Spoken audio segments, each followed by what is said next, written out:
yang Bapak Ibu ketahui sekalian, sudah berdiri sejak tahun 96, dulu namanya Adventnet, sekarang dikenal dengan nama Zoho. Jadi Managed Engine ini bagian dari Zoho Corporation sebenarnya.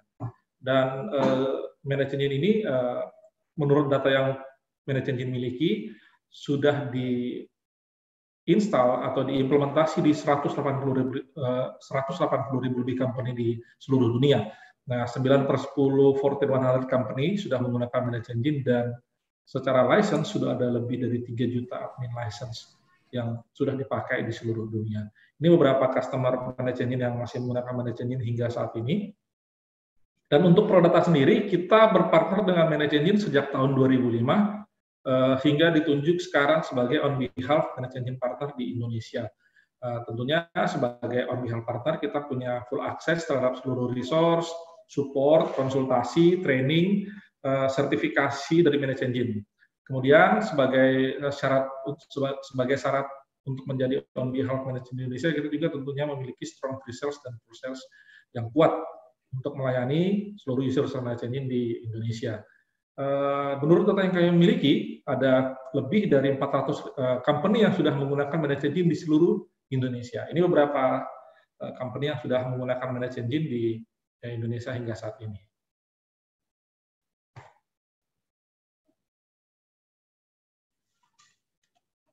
Baik, karena kami partner Managed Engine sudah lama, tentunya kita memiliki layanan yang kami sediakan untuk para user Managed Engine agar Managed Engine bisa dipakai secara optimal. Kita memiliki layanan ProCare, Implementation, dan After Sales Support, di mana kita selalu memperbaiki kinerja dan proses implementasi kita atau metodologi implementasi Managed Engine kita dari waktu ke waktu, sehingga pada saat kita melakukan implementasi ke tempat yang baru, tentunya kita punya pengalaman yang baik dan metodologi yang lebih baik lagi yang selalu kita perbaiki dari waktu ke waktu.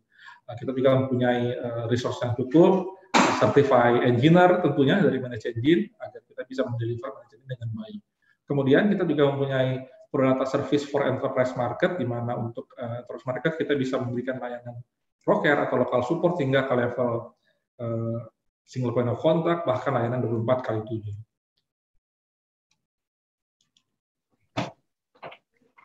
Baik, izinkan saya 5 menit lagi untuk memberikan secara garis besar mengenai modul-modul Managed Engine yang bisa mungkin dimanfaatkan oleh Bapak Ibu sekalian. Jadi pada dasarnya ada lebih dari 60 modul yang ada di Managed Engine, tapi secara garis besar kami klasifikasikan kepada beberapa klasifikasi.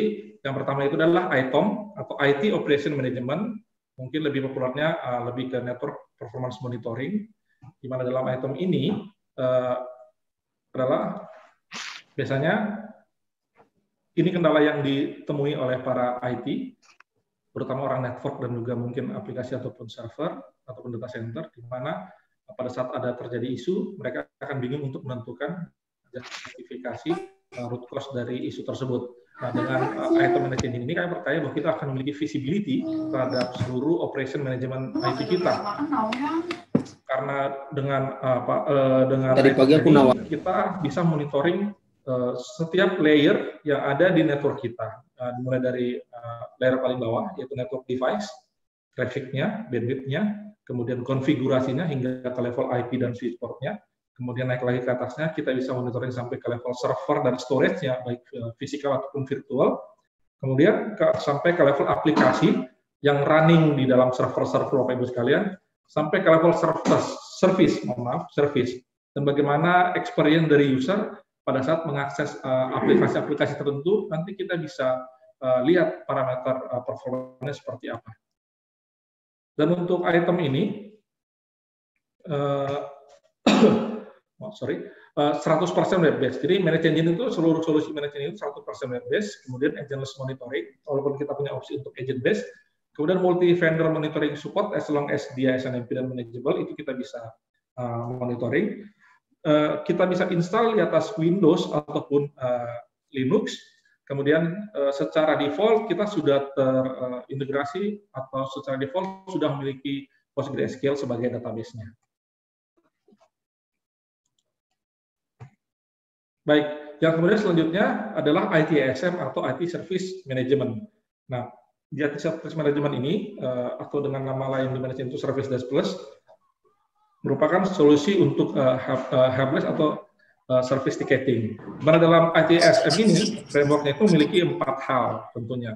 Pertama adalah people, adalah jadi orang, baik user maupun teknisi, kemudian proses, workflow yang kita terapkan, SLA yang kita jalankan, eskalasi, baik itu SLA ataupun olah, approval-nya seperti apa, kemudian services, atau layanan yang kita berikan ke user hingga ke level penentuan tools-nya. Nah, di Manage Engine Service Desk Plus, arsitekturnya kurang lebih kita support untuk helpdesk ticketing. Di situ ada request management dan knowledge based management, ada self-service portalnya, kita bungkus di Professional Edition dengan asset management, di mana ada di situ purchase management dan contract management. Kenapa asset management? Karena dalam sistem helpdesk support ini, biasanya tiket yang muncul dari user itu 80% berhubungan dengan aset dia, baik hardware maupun software. Dan di Enterprise Edition-nya kita sudah terintegrasi, kita sudah profil untuk ITIL versi terbaru.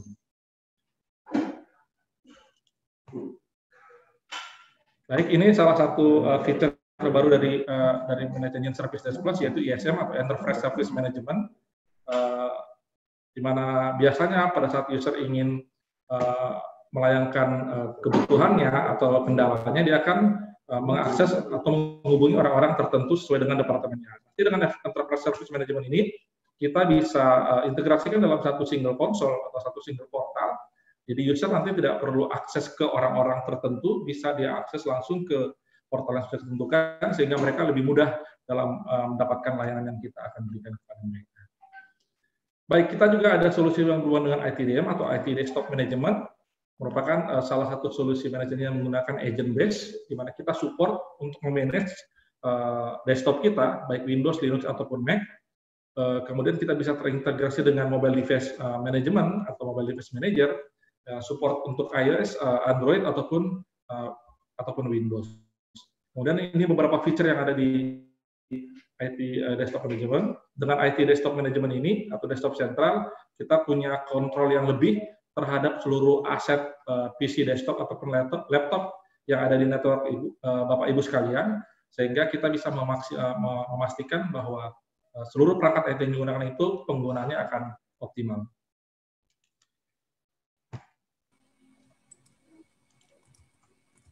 Baik,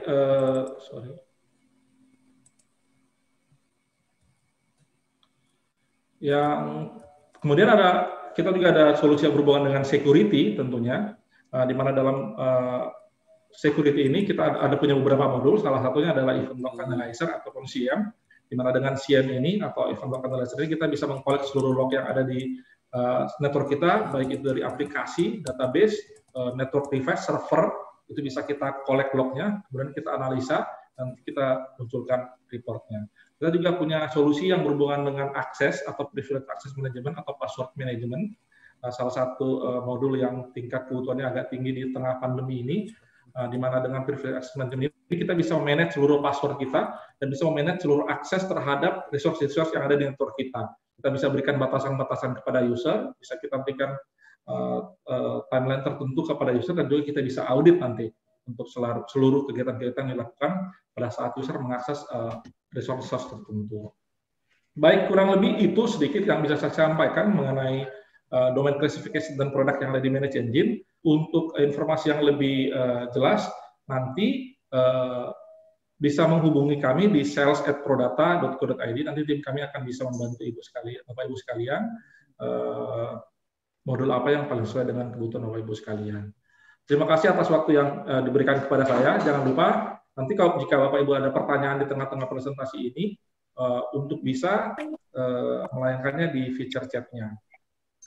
Dan juga nanti kami ada sistem polling atau juga untuk mengisi polling yang kami berikan. Baik, terima kasih atas waktu yang diberikan. Selamat siang, tetap sehat untuk kita semua. Kita akan lanjut dengan ke inti webinar kita dengan Pak Rizky. Terima kasih dan selamat siang.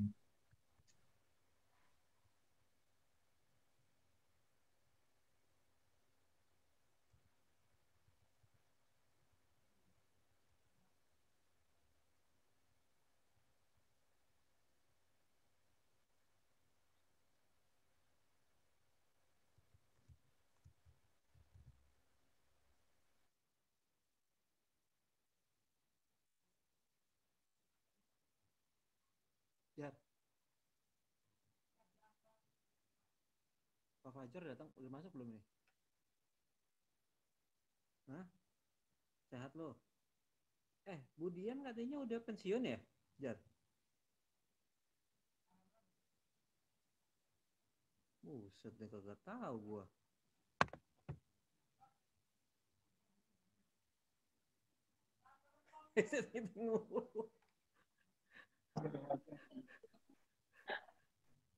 Kan pandemi, Zar. Seminggu-seminggu. Halo, selamat siang. Tes, tes. Ada suaranya? Mm-mm. Ada. Oke, Assalamualaikum warahmatullahi wabarakatuh. Selamat siang. Saya Rizky Dayat, engineer dari Prodata, yang akan mengisi webinar tentang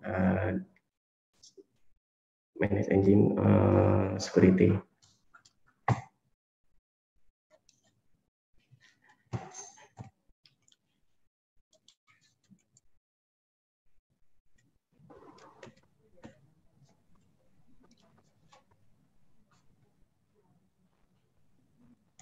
Oke, dari Manage Engine kita juga memiliki beberapa aplikasi atau modul yang bisa diterapkan nantinya untuk di sisi security, khususnya di endpoint. Jadi untuk webinar ini berjudul Analyzing the Impact of COVID-19 on Cybersecurity and Gearing Up for the Future. Nah, jadi nanti di aplikasi Manage Engine kita beberapa aplikasi yang akan kita sampaikan nantinya yang memungkinkan bisa membantu Bapak dan Ibu sekalian di perusahaan untuk melakukan manajemen ataupun sisi security di sisi endpoint. Karena dari pandemi ini kita memiliki policy yang mungkin berbeda ketika ada karyawan-karyawan yang menggunakan endpoint di rumah yang bisa kita monitoring full untuk penggunaannya seperti apa. Untuk session highlight-nya, yang pertama COVID-19 effect on cybersecurity, kemudian poin keduanya remote work and relational layer, kemudian yang poin selanjutnya ada back to office checklist, kemudian selanjutnya brief overview terkait Manage Engine. Nanti ada beberapa aplikasi yang kita akan coba overview. Nanti juga akan kita tampilkan beberapa demonya dan terakhir ada Q&A-nya.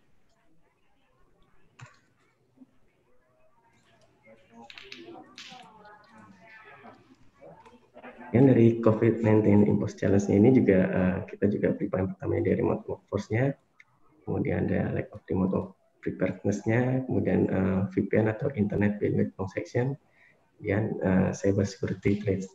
Nah, di sini di poin pertama ini terkait misalkan untuk remote workforce, nah beberapa pekerjaan atau mungkin ada beberapa users yang menggunakan endpoint di rumah atau WFA, kemudian ada yang bekerja di office, nah itu memiliki policy yang berbeda sehingga kita akan menerapkan policy seperti apa nanti untuk di endpoint yang akan kita bagikan solusinya melalui Manage Engine. Kemudian untuk poin keduanya untuk preparedness-nya. Nah, kemudian di poin ketiga ini poin pentingnya juga karena ada beberapa masalah di bagian VPN ataupun Internet Bandwidth Protection. Karena di sebelumnya mungkin VPN kita hanya gunakan untuk beberapa pekerjaan dan di era pandemi ini VPN menjadi hal penting untuk penggunaan di setiap pekerjaan di seluruh departemen atau mungkin karyawan yang WFA. Sehingga nanti ada beberapa solusi juga yang akan kita berikan atau kita tampilkan untuk menangani masalah ini. Kemudian yang terakhir dari cyber security threats ini juga nanti kita coba bagikan solusi untuk di sisi endpoint-nya untuk poin tersebut.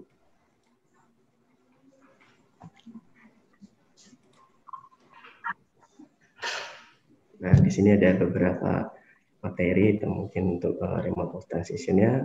Sebelum COVID di sini kita memiliki persentase 19%. Nah, di bagian selama COVID-19 tiba-tiba kita naik menjadi 62%. Nah, nanti ke depannya mungkin masih tetap ada yang akan WFA mungkin sekitar 37%. Nah, ini source-nya kita ambil dari source Cisco.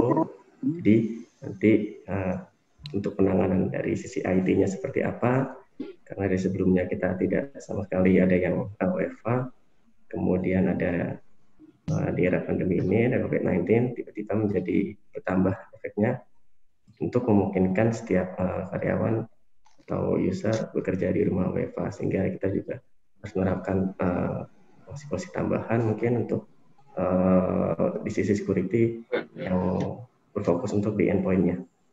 Kemudian untuk setelah itu nanti kita juga bisa terapkan di sisi yang after COVID-19-nya itu untuk karyawan-karyawan yang memang seterusnya akan bekerja di rumah atau di luar office.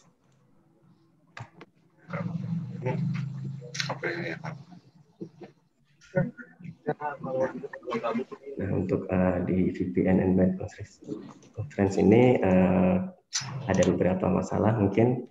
Jadi ketika nanti organisasi mungkin akan menerapkan semua user terhubung menggunakan VPN, nah, kita akan kesulitan untuk melakukan manajemen security di sisi endpoint karena mereka terhubung menggunakan internet rumah dan dia terhubung ke office menggunakan internet melalui VPN. Ini juga akan membuat beberapa masalah bagi sebagian user karena ada beberapa mungkin user yang dia terhubung menggunakan VPN hanya ketika dia melakukan pekerjaan tertentu. Dan ada juga mungkin beberapa user yang bahkan memang sama sekali tidak menggunakan VPN, sehingga kita kesulitan untuk melakukan manajemen terhadap endpoint maupun dari sisi security data-data perusahaan yang berada di endpoint tersebut.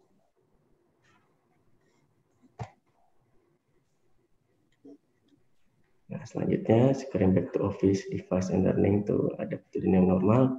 Nah, ini setelah nanti misalkan sudah balik lagi ke office, kita juga akan menerapkan beberapa action lagi bagi user-user yang sebelumnya di rumah, kemudian WFH itu balik lagi ke office. Nah, itu nanti action apa yang akan kita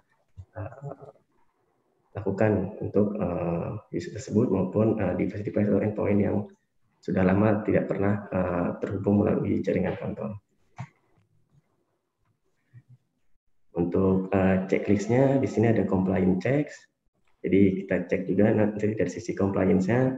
Kemudian untuk software updation, nah di sini karena mungkin sudah beberapa bulan yang lalu atau mungkin beberapa minggu itu nanti kita cek di sisi software updation-nya. Jadi untuk melakukan update software yang digunakan oleh user, kemudian yang expired software itu nanti kita lakukan uninstall mungkin. Kemudian poin selanjutnya ada privilege and access management. Nah, nanti dari sisi privilege and access management juga misalkan ada di sisi remote ini, nah itu nanti kita bisa siapkan untuk privilege and access management ketika nanti ada user mungkin yang akan melakukan akses ke device tertentu atau server tertentu, itu harus menggunakan privilege access management sehingga nanti dia tidak langsung melakukan remotely ke server atau ke device-nya langsung, sehingga dia harus melakukan komunikasi ke privilege access management ini. Kemudian ada revoke institutional software license, kemudian ada disable firewall travel server remote host, nah ini di sisi browsernya. Kemudian ada sistem configuration management, ini nanti dari sistem vulnerability management juga bisa masuk.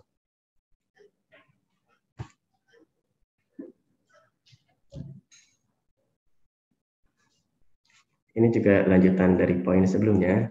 Jadi kita harus melakukan pengecekan compliance dan quarantine dari device-device yang non-compliance system, sehingga nanti ke depannya misalkan ada device yang masuk office, itu kita lakukan karantina, nah, device-device mana yang tidak sesuai untuk melakukan komunikasi ke jaringan internal, sehingga nanti harus ada action-nya dulu.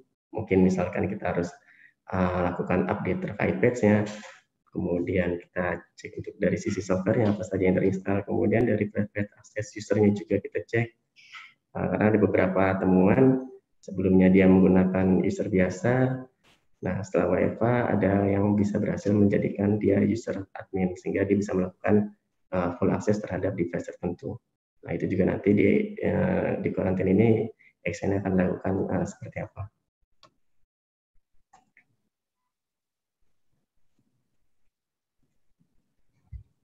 Nah, di poin selanjutnya ini terkait tadi untuk melakukan up to date terhadap sistemnya, sehingga nantinya kerentanan atau vulnerability terhadap OS pun bisa kita atasi, sehingga di langkah pertama ketika dia masuk Office itu bisa kita lakukan pengecekan terhadap endpoint-nya. Di sini kita melakukan install feature pack, dan kita juga lakukan pengecekan untuk antivirusnya apakah sudah up to date atau belum.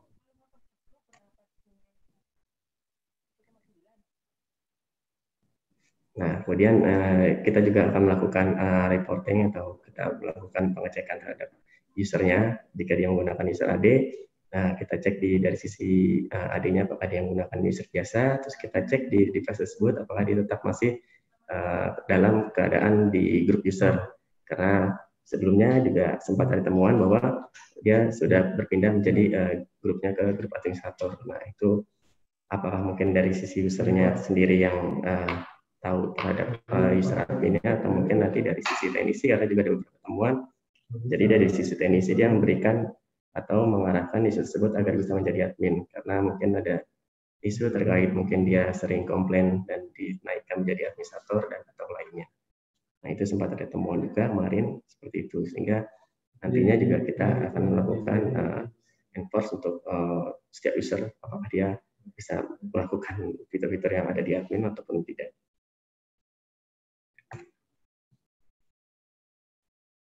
Nah, kemudian untuk license ini untuk software, misalkan nanti ada software-software yang collaborate gitu, yang misalkan ada software yang dilakukan penggunaannya secara bersama, atau mungkin software yang dilakukan aksesan melalui remote. Nah, itu nanti bisa kita lakukan pengecekan siapa saja yang akan melakukan akses terhadap software tersebut. Itu apakah sesuai usernya atau nanti ada user di luar dari user yang sudah didaftarkan. Nah, kemudian ini dari sisi browsernya, kita disable firewall transversalnya. Ini terkait remote host yang ada di sisi browser, ini yang juga kita harus lakukan disable, sehingga nanti kita memungkinkan untuk menghilangkan kemungkinan-kemungkinan yang tidak atau kemungkinan-kemungkinan yang buruk terhadap penggunaan browser.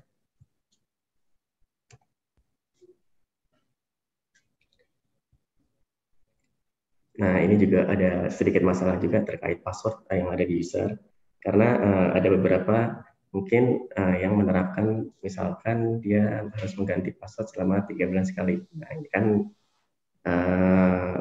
ada beberapa user yang mungkin atau perusahaan yang tidak menerapkan ini, sehingga dia akan melakukan pergantian password ketika dia nanti datang ke office dan terhubung melalui jaringan kantor. Itu kita akan melakukan pergantian password terhadap user tersebut maupun nanti terhadap admin user lokalnya juga gitu. Jadi kita juga melakukan pencegahan ketika nanti user atau device tersebut yang mungkin sudah lama tidak pernah komunikasi atau menggunakan jaringan kantor karena di WFH gitu. Nah, ini juga mungkin bisa diterapkan atau bisa dicatat untuk nanti action selama kita melakukan pengecekan terhadap quarantine device-nya atau endpoint-nya.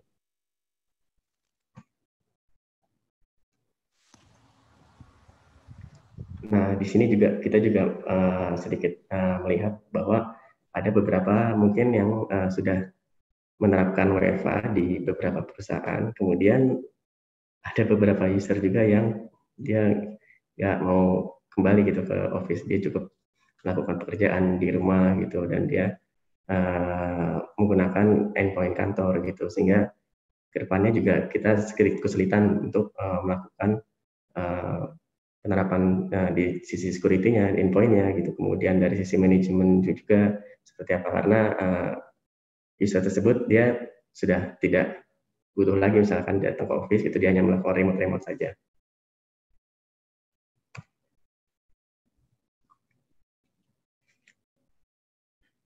Kemudian dari sisi vulnerabilities-nya, di sini ada inside threats-nya, kemudian ada outside threats. Nah, kita juga dari Manage Engine ada beberapa aplikasi yang bisa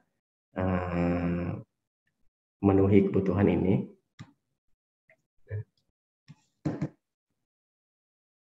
Nah, dari sisi dalamnya, misalkan kayak user melakukan copy data, kemudian tadi dari sisi privilege-nya juga, kemudian dari private application-nya juga, kemudian dari data lake-nya juga.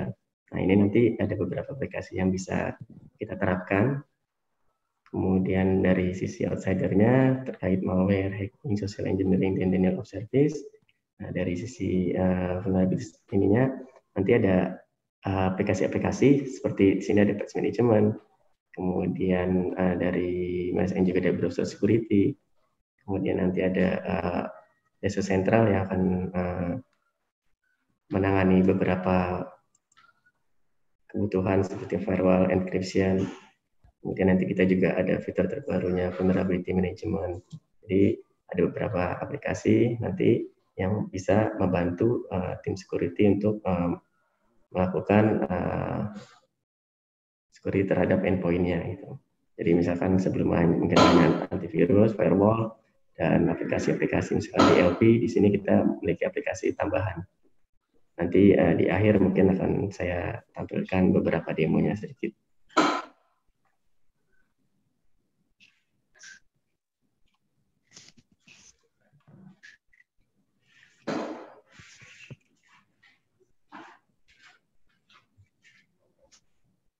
Kemudian aplikasi Manage Engine sekarang memiliki grup untuk di sisi endpoint security-nya.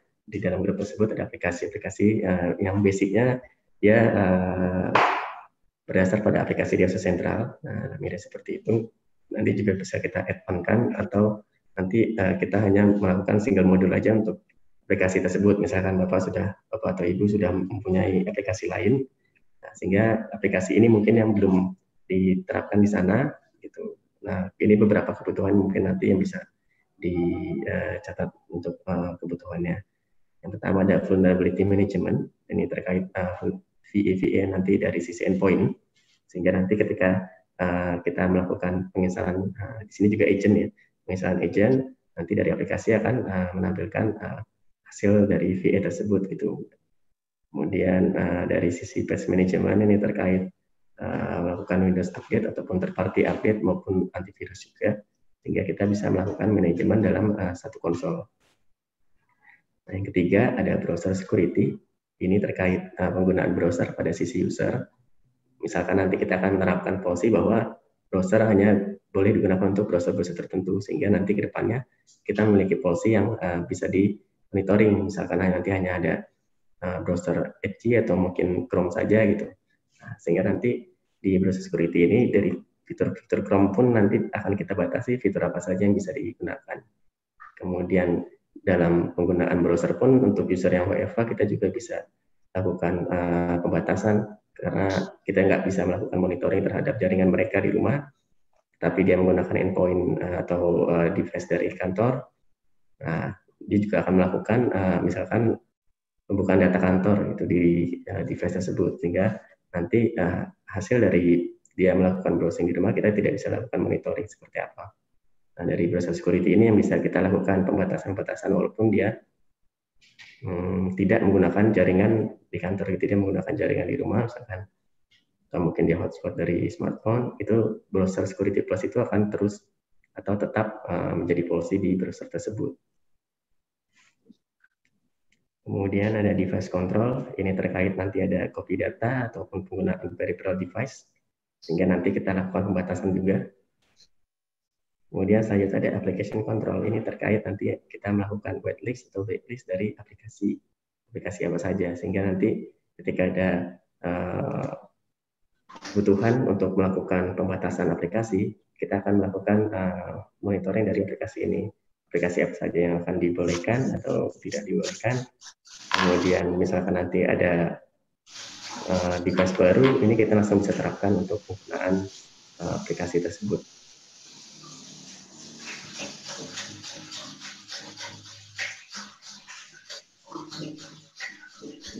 Ini untuk vulnerability management-nya dari data yang kita ambil. Nah, kemudian nanti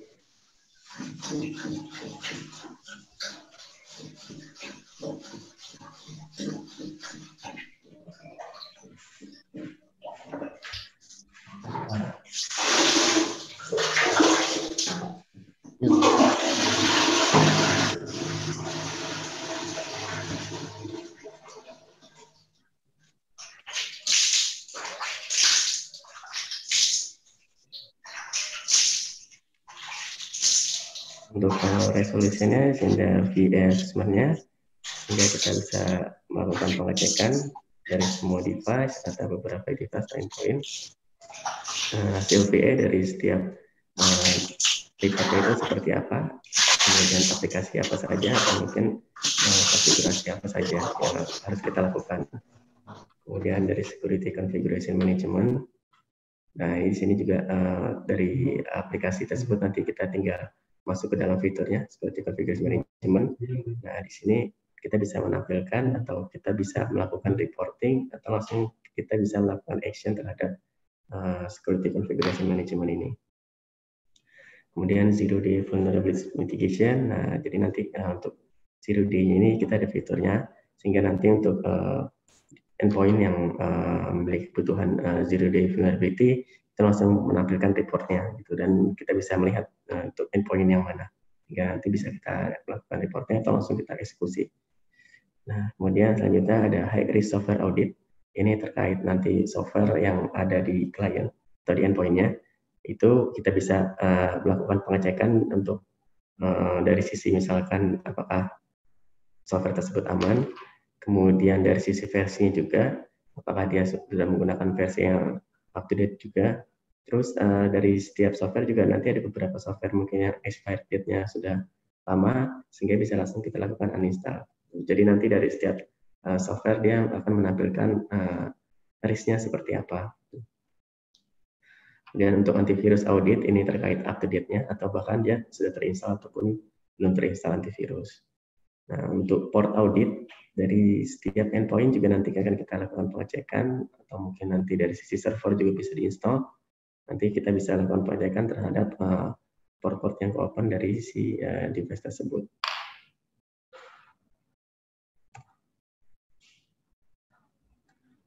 Untuk modulnya sendiri namanya Vulnerability Manager Plus.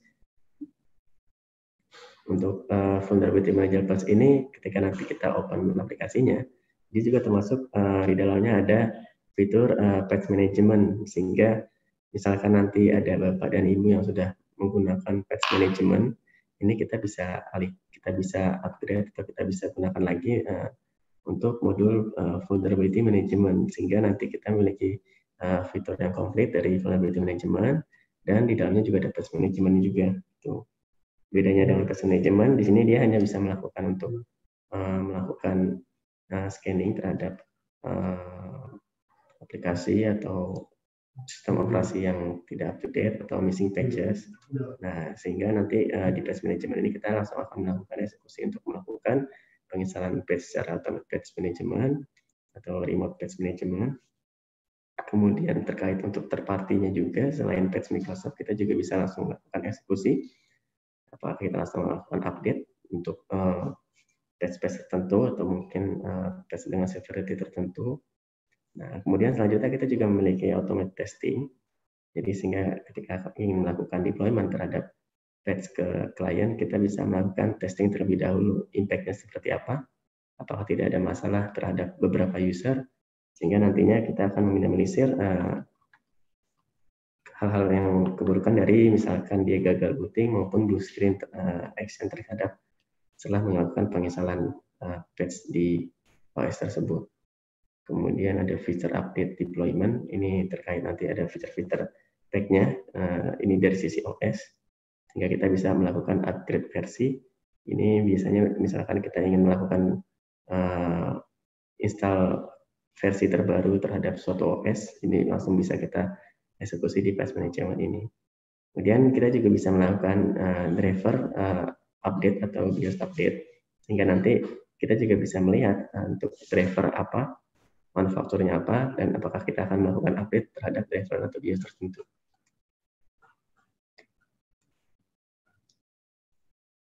Jadi tadi di vulnerability management dia sudah termasuk patch management.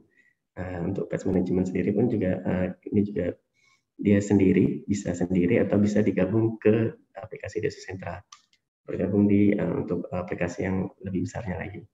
Tapi kalau misalkan hanya memiliki kebutuhan untuk patch management saja, atau tadi memiliki kebutuhan vulnerability manager class, itu bisa dilakukan dalam satu konsol. Nah, misalkan sudah Bapak atau Ibu sudah menggunakan SCCM, nah kalau di SCCM kan kita hanya bisa melakukan update untuk aplikasi Microsoft aja, kalau nggak salah OSUS-nya ya. Nah, itu nanti kita bisa menggunakan Patch Connect Plus. Di Patch Connect Plus ini kita bisa melakukan update untuk aplikasi-aplikasi third party. Jadi aplikasi selain Microsoft Patch, itu nanti bisa kita lakukan deployment juga di SCCM. Sehingga nanti Patch Connect Plus ini akan kita integrasikan atau kita sinkronisasi ke aplikasi OSUS tersebut. Gitu. Sehingga nanti dari aplikasi OSUS tersebut, dia bisa melakukan deployment terhadap aplikasi-aplikasi terpartinya. Kita misalkan kayak Adobe, kemudian aplikasi browser, dan lainnya.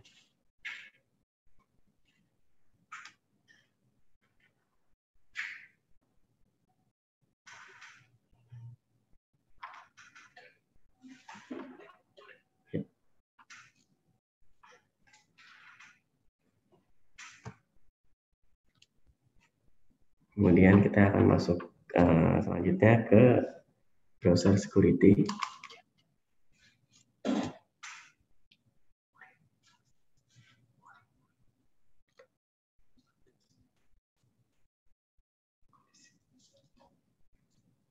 Gimana?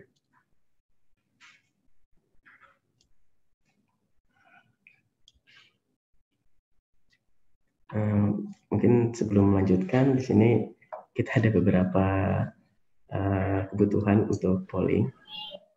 Nah, mohon Bapak dan Ibu untuk kesediaannya mengisi survei tersebut agar kita nantinya bisa melakukan perbaikan jika ada kesalahan dari nilai ini.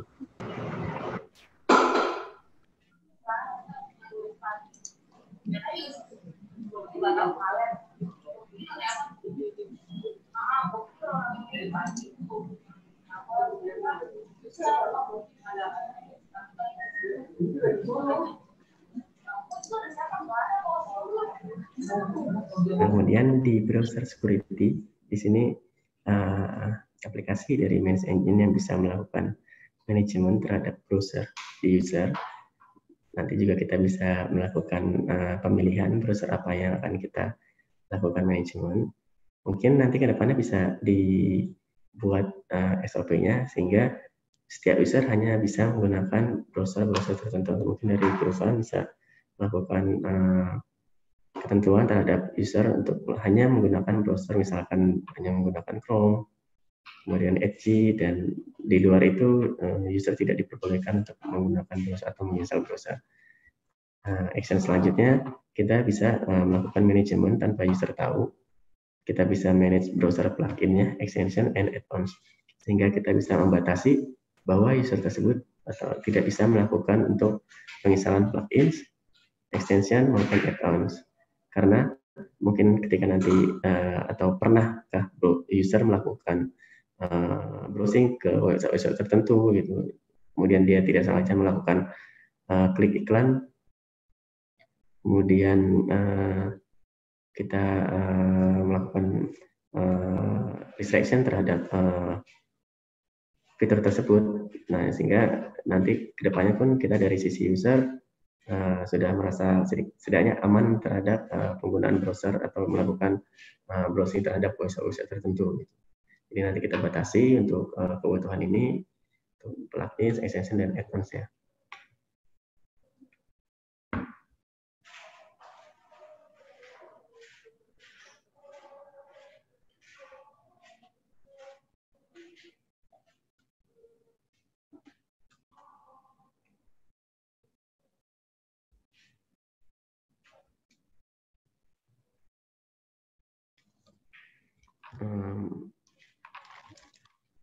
Kemudian ada filter URLs-nya. and restrict download from unauthorized sites. Nah, jadi nanti kita juga ada fitur untuk block atau unblock atau hanya dibolehkan untuk mendownload dari website-website tertentu gitu. Sehingga nantinya misalkan dia hanya boleh untuk melakukan download dari website-website yang kita daftarkan gitu.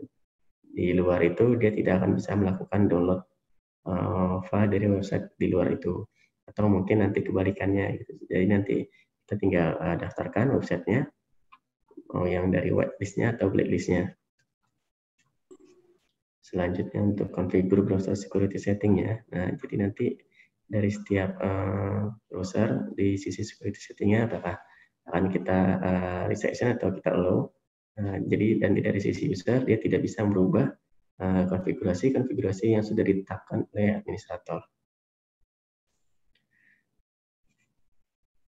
Kemudian ada answer browser compliance-nya. Nah, di sini juga nanti untuk compliance dari setiap browser juga bisa kita lakukan manajemen juga dari seluruh endpoint yang sudah terdaftarkan di Browser Security Plus.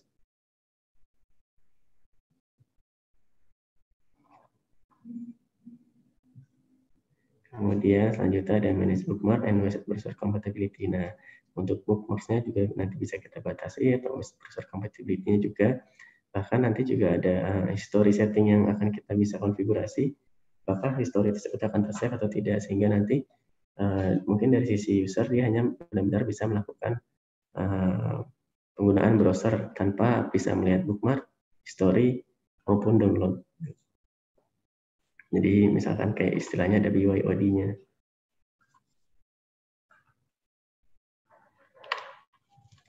Nah, ini juga nanti untuk Browser Security Plus kita ada add-on-nya atau aplikasi sendirinya, atau mungkin nanti dari Bapak dan Ibu yang sudah menggunakan aplikasi Desa Sentral, ini kita tinggal tambahkan add-on saja, sehingga nanti akan muncul fiturnya di bagian tab atas di dekat barisan admin, software deployment, patch management, sehingga nanti dia akan muncul fitur namanya browser security.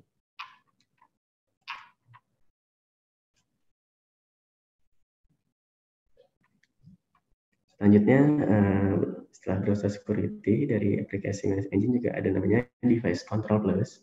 Ini terkait untuk melakukan manajemen atau security terhadap device peripheral terhadap endpoint, sehingga nanti untuk penggunaan atau melakukan copy file atau transfer file dari sisi peripheral yang ada di endpoint itu akan kita bisa batasi gitu. Jadi nanti akan kita provide secure-nya untuk device-nya. Untuk misalkan nanti biasanya di sisi USB, nah itu nanti kita bisa batasi untuk dia melakukan transfer file. Mungkin dia hanya bisa kita batasi untuk melakukan hanya read aja gitu, sehingga dia tidak bisa melakukan copy file ke endpoint. Dan nanti ketika dicolok device USB-nya ke endpoint, itu dia hanya bisa melakukan read terhadap file-file yang ada di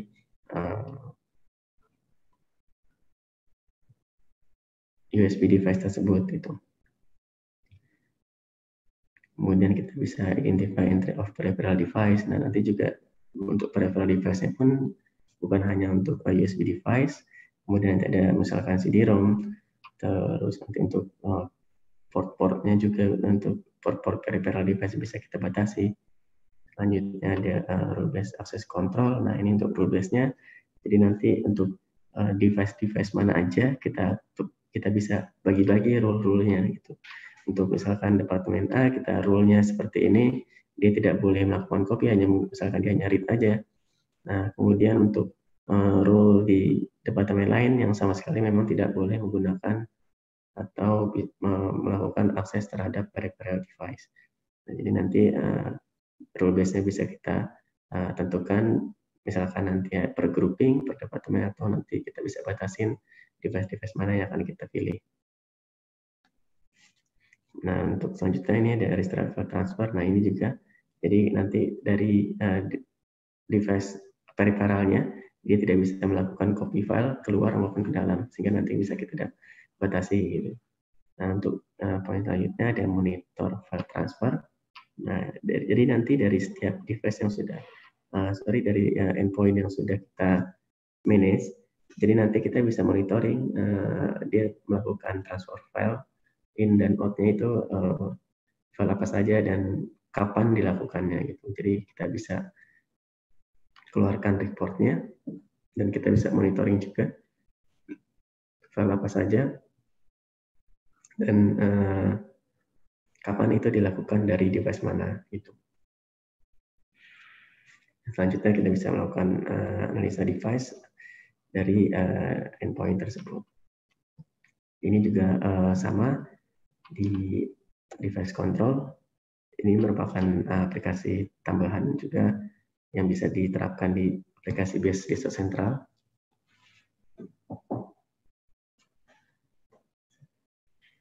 Kemudian nanti juga bisa single modul. Single modul bisa kita install sendiri di satu server dan nanti tinggal kita akses melalui browser. Sehingga ya untuk informasinya juga bahwa semua aplikasi Manage Engine ini juga dia hanya dilakukan cukup mengakses melalui browser. Jadi tidak kita install satu aplikasi untuk mengakses fitur Manage Engine ini.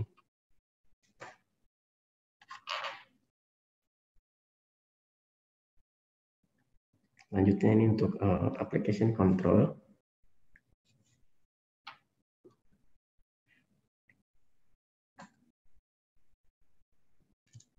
Dari sisi application control ini kita membatasi penginstalan dan penggunaan suatu aplikasi di endpoint. Sehingga misalkan nanti kita lakukan penerapan untuk beberapa persen yang akan terus melakukan WFH, kita akan melakukan proses deployment policy terkait application control-nya. Untuk application control kita dipilih untuk application whitelisting, kemudian kita akan tentukan aplikasi mana yang dibolehkan, sehingga nanti aplikasi di luar itu dia tidak bisa melakukan penginstalan atau penggunaan aplikasi di endpoint-nya, sehingga kita sudah menerapkan setidaknya user hanya bisa melakukan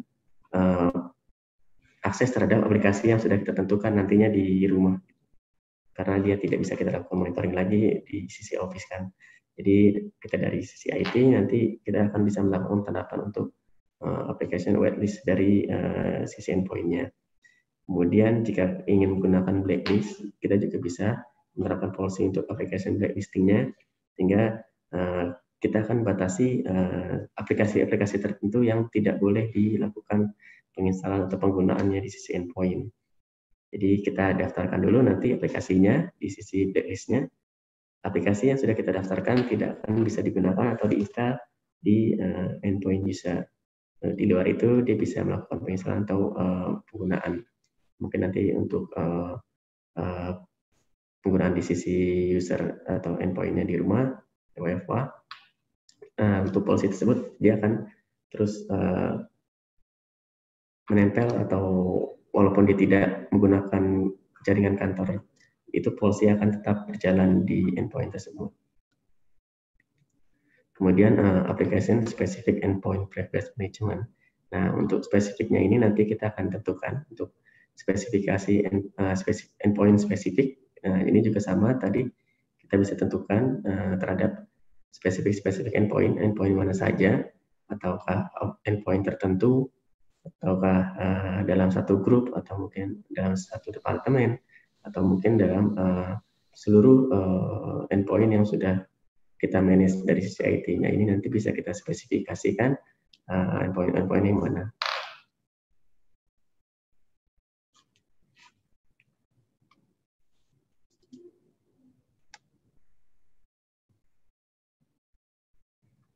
Dari Manage Engine ada namanya Endpoint Security Add-on yang bisa ditambahkan di Desa Sentral. Nah, ini yang sudah saya sampaikan sebelumnya. Yang pertama ada application control terkait penggunaan aplikasi, whitelist dan blacklist aplikasi.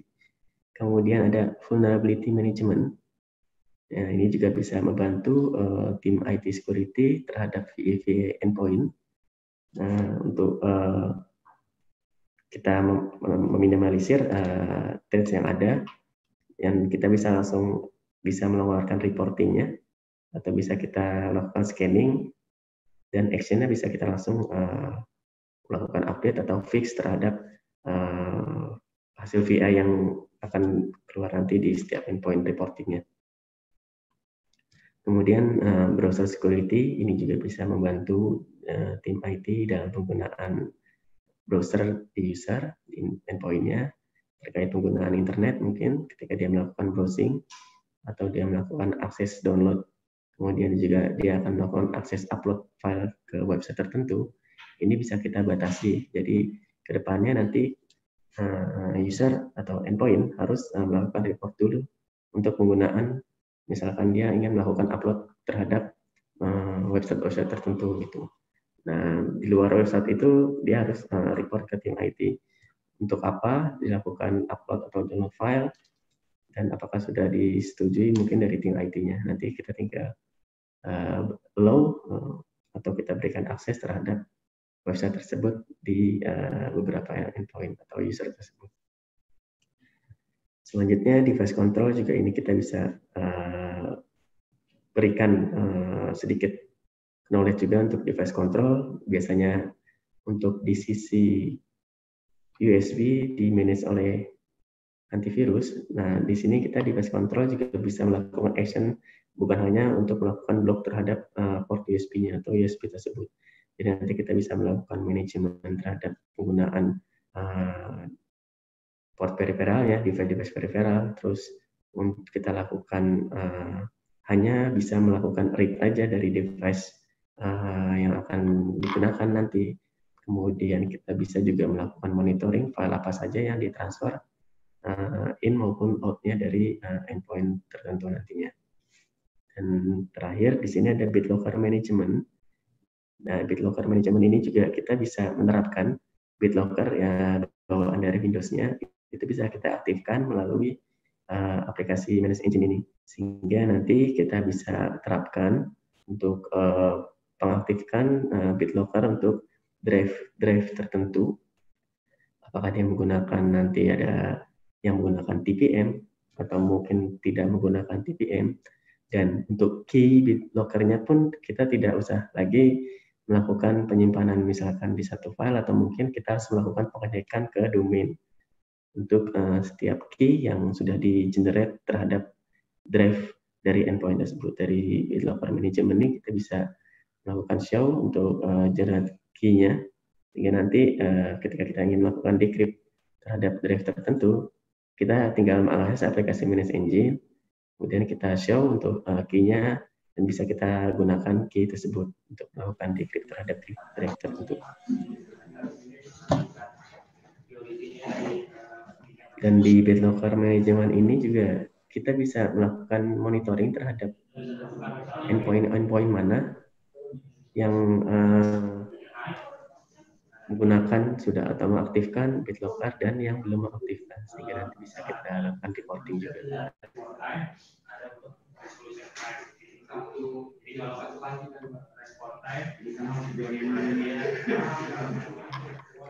Dari Manage Engine sendiri ada pembagiannya untuk manajemen. Di sini ada desa sentral.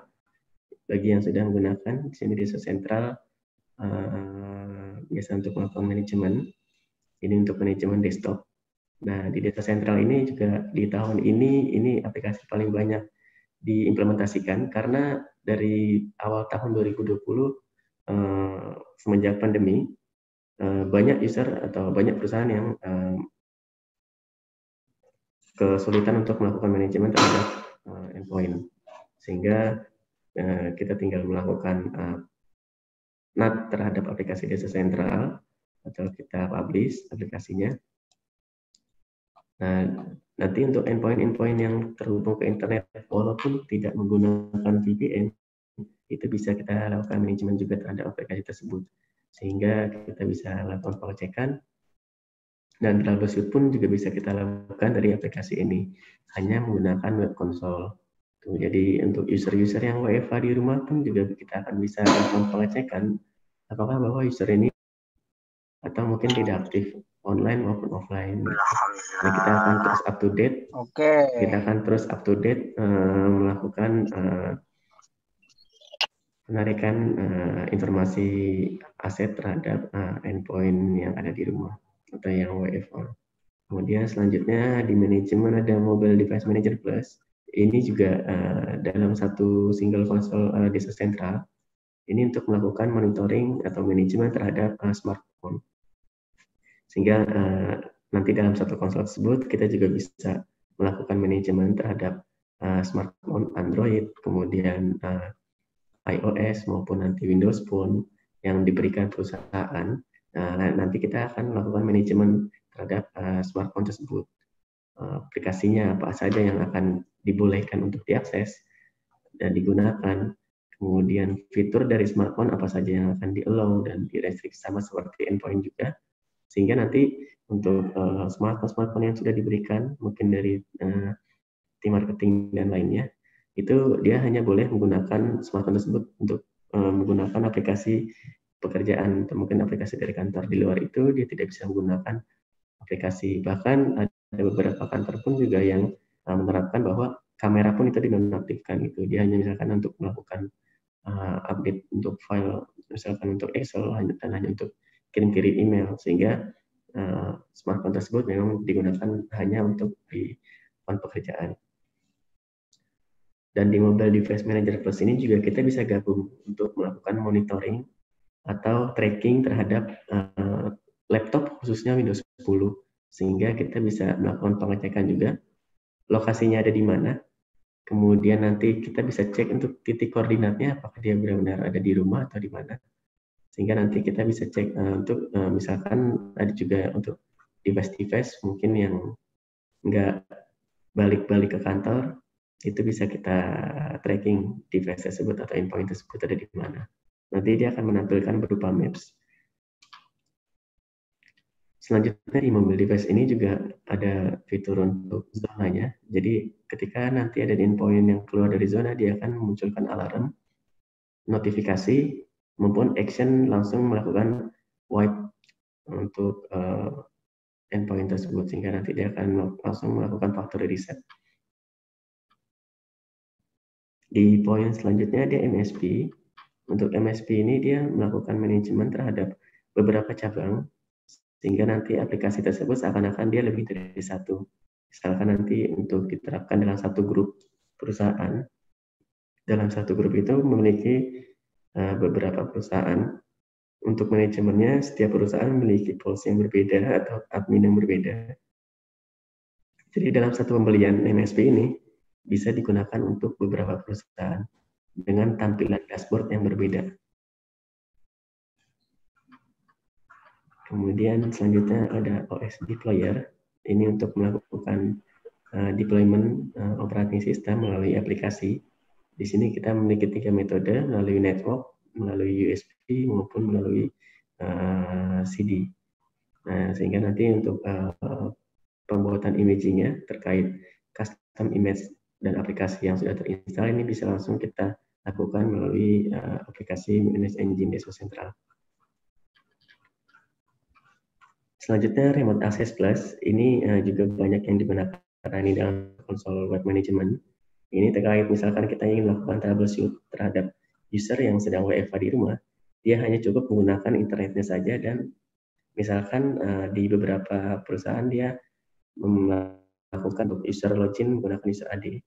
Sehingga nanti kita bisa lakukan troubleshoot remote terhadap user tertentu dengan melakukan pencarian nama usernya.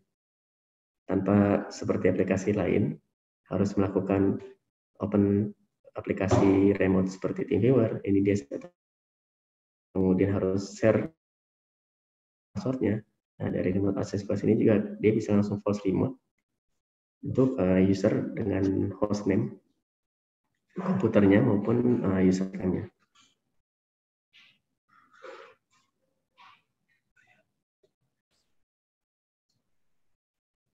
Nah, kemudian untuk dari sisi security-nya, Patch Manager Plus juga bisa diterapkan untuk dalam aplikasi Deso Central ini, sistem manajemen satu konsol.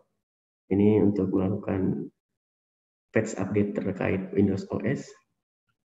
Kemudian third party juga bisa kita lakukan update, sehingga dalam satu konsol kita bisa melakukan penerapan bukan hanya tadi untuk melakukan remote control mobile device manager plus, kemudian manajemen desktop. Nah, di sini juga kita bisa melakukan patching untuk single dashboard juga, dan kita bisa melakukan penginstalan patch untuk endpoint yang memiliki missing patch itu banyak, dengan beberapa policy juga atau beberapa metode.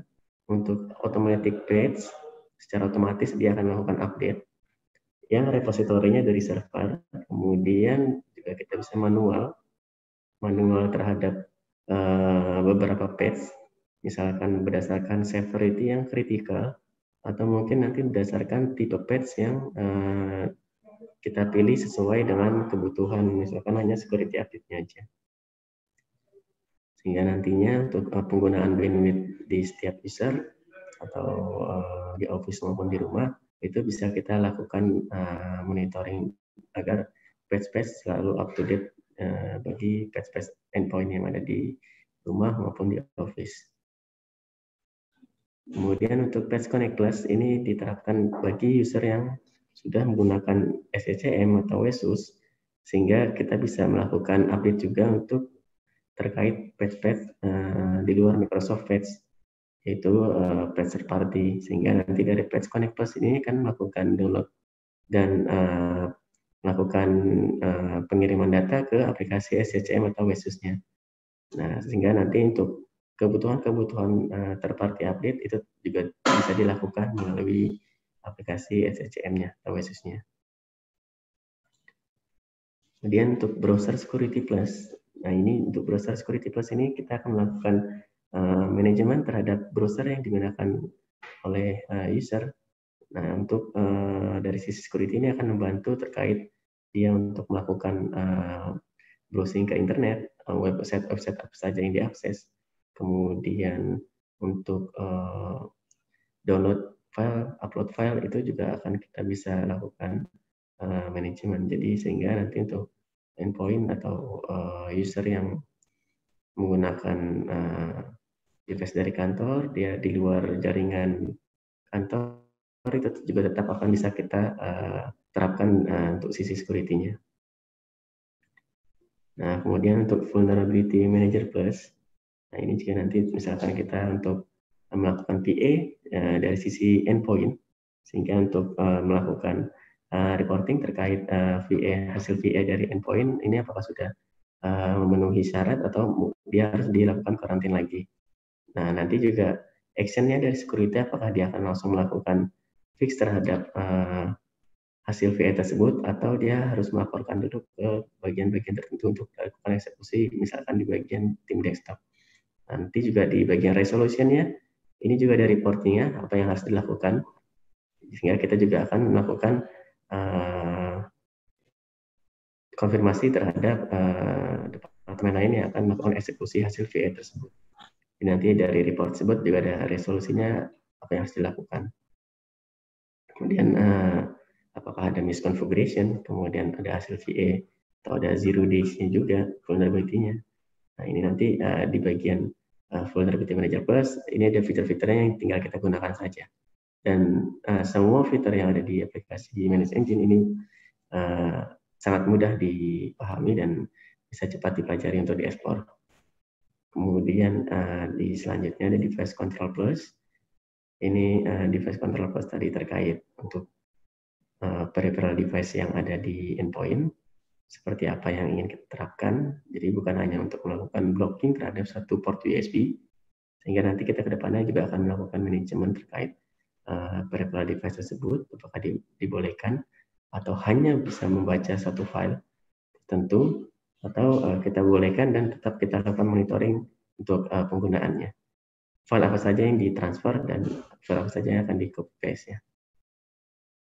Terakhir ada Application Control Plus, ini untuk penggunaan aplikasi yang sudah diinstal.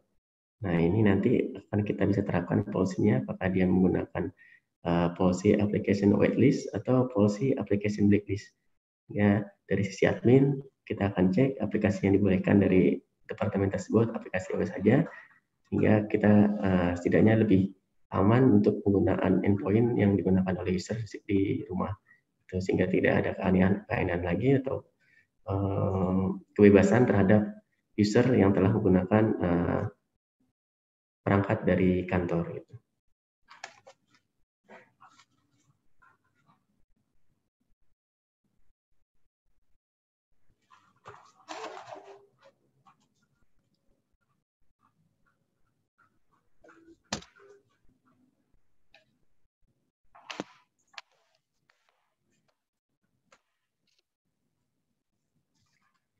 Dari endpoint management ini yang bisa kita manage, yaitu desktop, laptop, browser, tablet, dan mobile. Nah, ada satu lagi untuk server, biasanya nanti juga bisa kita terapkan juga di manajemen ini. Sehingga nanti untuk misalkan khusus untuk server, kita bagi rules-nya, dia hanya dilakukan manajemen hanya untuk kebutuhan patch-nya aja. Sehingga nanti untuk rules-nya kita bedakan, teknisinya kita bedakan, dan untuk dashboard-nya kita bedakan juga. Dari Desa Sentral sendiri tadi ada patch management, fiturnya untuk melakukan disk update. Kemudian ada software deployment. Nah, ini nanti untuk penggunaan user yang misalkan WFA, ada kebutuhan untuk install aplikasi maupun update aplikasi, kita bisa menggunakan fitur software deployment, sehingga nanti kita tidak lagi melakukan remotely ketika ada kebutuhan atau ada update terkait dari aplikasi yang harus digunakan di user. Misalkan sekarang kayak misalkan aplikasi Zoom, aplikasi Teams yang dia harus melakukan update versi, kita bisa menggunakan patch management maupun software deployment, walaupun dia tidak terhubung menggunakan VPN. Kemudian ada asset management. Asset management ini terkait inventory hardware, apa saja yang terpasang, kemudian software yang digunakan atau software yang terinstall, kemudian informasi terkait prosesor, memori, dan OS yang digunakan, maupun IP address, ini semua akan masuk ke dalam fitur asset management. Kemudian di sini kita juga memiliki alert, jadi ketika nanti ada perubahan, maupun ada install maupun uninstall aplikasi, dia akan melakukan pengiriman email ke email administrator. Sehingga nanti jika tidak ada action dari tim IT, tidak melakukan apapun ke user tersebut, kita langsung bisa melakukan follow up terkait alert tersebut. Kenapa dia bisa melakukan? Apakah dia menggunakan user admin, atau mungkin dia tahu user admin yang digunakan itu usernya siapa. Kemudian ada configuration. Configuration ini terkait konfigurasi yang ada di endpoint, kita bisa batasi seperti apa. Misalkan tadi di Secure USB kita juga memiliki fitur Secure USB di Desa Sentral. Kemudian misalkan kita ingin melakukan update registry, kemudian kita ingin mengganti wallpaper. Nah, semua fitur-fitur yang ada ini bisa masuk di dalam fitur configuration. Di configuration ini juga kita support untuk melakukan update script, sehingga nanti misalkan kita ingin melakukan perubahan-perubahan yang ada di endpoint, kita bisa menggunakan fitur script yang akan di-push ke beberapa user maupun ke semua user. Di script tersebut kita support untuk VBS, PowerShell, PowerShell, dan lainnya. Kemudian remote control, nah ini juga terkait troubleshoot selama WFA. Kita bisa menerapkan remote control ini tanpa harus menggunakan third party application lagi. Hingga nanti kita bisa langsung post remote terhadap user tertentu yang melakukan report untuk kebutuhan remote-nya, tanpa harus melakukan share ID maupun install aplikasi yang kita butuhkan seperti TeamViewer maupun AnyDisk ataupun lainnya.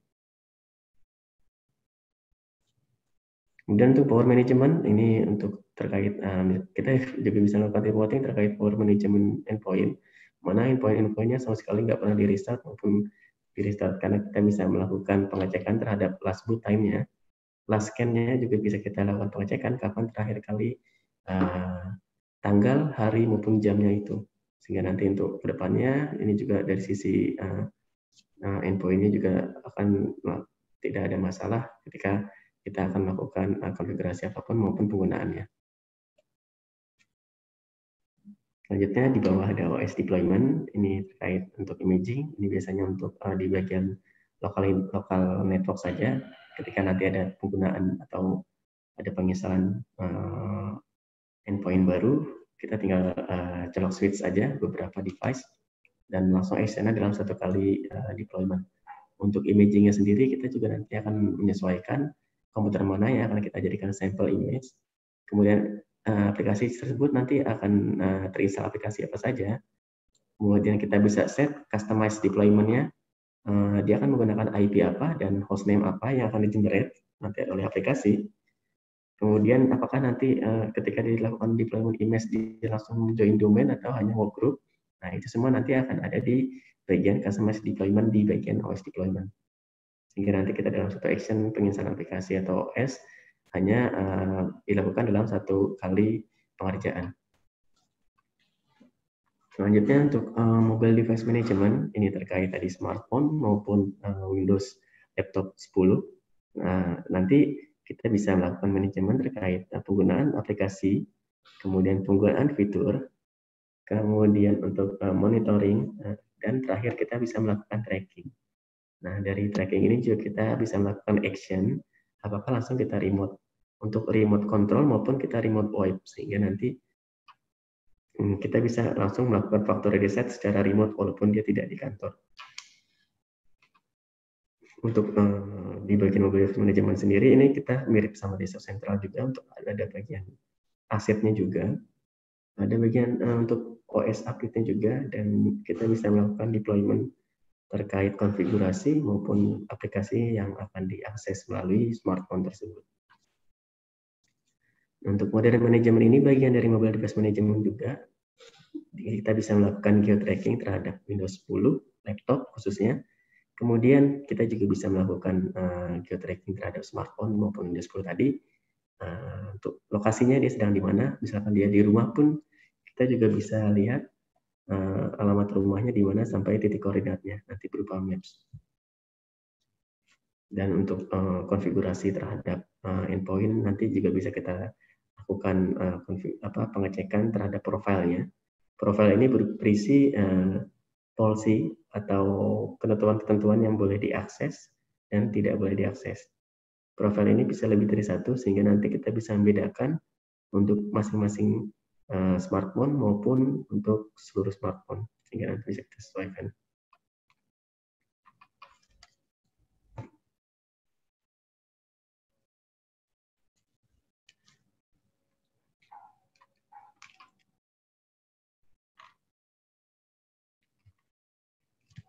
Ini untuk poin-poin pentingnya di mobile device management plus, ada aplikasi management terkait aplikasi yang akan kita install maupun sudah terinstall. Kemudian ada profile management terkait policy tadi yang akan kita terapkan apa saja, fitur-fitur yang kita bolehkan dan tidak bolehkan. Kemudian ada asset management, ini terkait device tersebut, manufakturnya apa, tipe dan mereknya apa, kemudian bisa serial numbernya apa, sampai ke nomor handphonenya juga bisa kita cek jika dia menggunakan SIM card. Kemudian ada device management, ini terkait list device-nya. Nanti kita sudah memiliki manajemen device berapa banyak. Kemudian ada audit dan report-nya, terkait audit penggunaan aplikasinya maupun audit nanti dari si device tersebut. Kemudian security management, ini juga bagian dari profile management, security apa yang akan kita tambahkan, dan security apa saja nanti yang tidak boleh digunakan. Kemudian ada remote control-nya juga. Nah, di sini kita bisa melakukan remote terhadap smartphone. Jadi nanti smartphone itu bisa kita remote melalui aplikasi dan cukup melalui browser saja. Kemudian ada containerization, ini untuk containerization dari filenya. Dokumen untuk penggunaan misalkan do UID ataupun dia untuk pembagian mana aplikasi dari pribadi maupun aplikasi dari Office. Kemudian ada content management. Content management ini terkait file distribution untuk Word, kemudian dokumen, kemudian untuk foto, nanti bisa kita share melalui content management dan kita bisa sebarkan ke seluruh device. Nah, ini cocok untuk perusahaan mungkin yang memiliki perusahaan retail, misalkan dia memiliki store-store tertentu dan harus memiliki up-to-date untuk dokumen yang harus dikirim ke masing-masing store. Ini di content management, nanti kita langsung share ke device dari store tersebut. Kemudian ada email. Nah, terkait email ini juga nanti bisa kita set juga apakah device tersebut mau kita konfigurasi emailnya maupun tidak. Ini untuk OS deployment. OS deployer ini nanti seperti ini. Jadi deploy OS dalam satu aplikasi Resource Central dan nanti kita tinggal colok switch saja untuk beberapa laptop ini sehingga nanti dia akan langsung melakukan deployment sekaligus ke beberapa laptop tersebut. Remote Access Plus ini untuk melakukan remote terhadap klien yang ada sedang WFH di rumah misalkan. Nah ini nanti kita tinggal troubleshoot, kita tinggal akses siapa user tersebut yang tadi mereport, tinggal cek dari user logonnya, atau nanti kita bisa cek berdasarkan hostname-nya.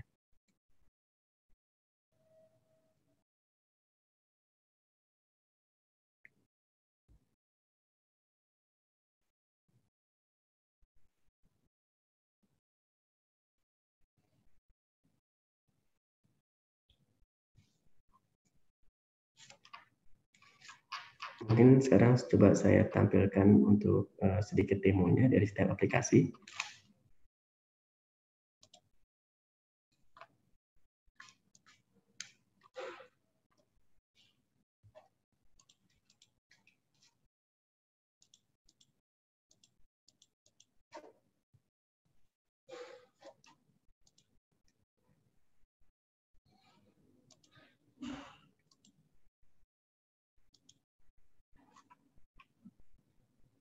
Untuk aplikasi base-nya bernama aplikasi Desa Sentral. Jadi dari aplikasi ini kita bisa menggunakan beberapa feature. Nah, untuk feature-featurenya ini ada di atas, di bagian hitam ini. Jadi dari bagian admin ini kita akan melakukan manajemen terhadap klien-kliennya. Jadi klien mana aja yang akan kita lakukan install. Jadi karena ini agent base dan ini juga web base, sehingga nanti kita akan melakukan penginstalan agent tersebut hanya menggunakan browser dan kita akses dengan alamat tertentu. Nah, ini juga bisa digunakan ketika nanti kita sudah melakukan akses terhadap internet dari aplikasi ini, sehingga nanti kita hanya cukup menggunakan alamat yang didaftarkan melalui NAT atau nanti FTDN-nya dengan port tertentu yang akan kita gunakan. Jadi nanti juga ada portnya juga, sehingga ini juga lebih aman karena nanti menggunakan HTTPS juga, dan kita bisa install sertifikatnya. Sehingga nanti untuk endpoint yang ada di rumah itu juga bisa kita monitoring melalui aplikasi ini. Nah, di sini ada bagian summary-nya. Di sini ada bagian remote office. Ini adalah cabangnya. Jika nanti perusahaan Bapak dan Ibu memiliki cabang, kita bisa melakukan penginstalan server distribusinya dari setiap cabang. Jadi nanti di setiap cabang dia akan memiliki klien, jumlah klien yang di manage-nya ada berapa. Dan nanti dari masing-masing cabang ini pun kita bisa set role-nya untuk masing-masing teknisinya. Jadi kita sebagai admin kita bisa monitoring dari setiap cabang ini dia memiliki berapa klien atau endpoint yang di manage dan siapa teknisinya.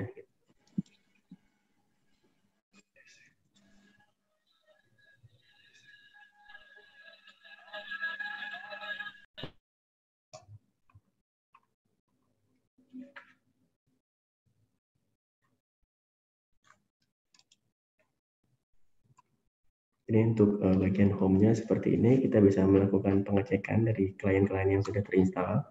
Di sini ada Ubuntu. Nah, kita di sini support untuk melakukan penginstalan Linux, macOS, dan Windows. Untuk Windows sendiri, kita bisa support Windows Server itu di Windows 2003. Jadi server juga bisa kita lakukan manajemen juga, atau dia berupa klien nanti untuk servernya, berupa agent di sini. Untuk dari sisi Windows-nya di sini Vista juga. Nah, nanti ada mungkin di Windows 7 dia ada keterbatasan fitur di bagian patch management karena ada yang sudah end of support juga. Tapi kalau untuk manajemen di sini kita bisa support Linux, macOS maupun Ubuntu. Linux, macOS maupun Windows. Sorry. Nah, di sini untuk mobile device management, smartphone, tablet, laptop, desktop, smart TV juga.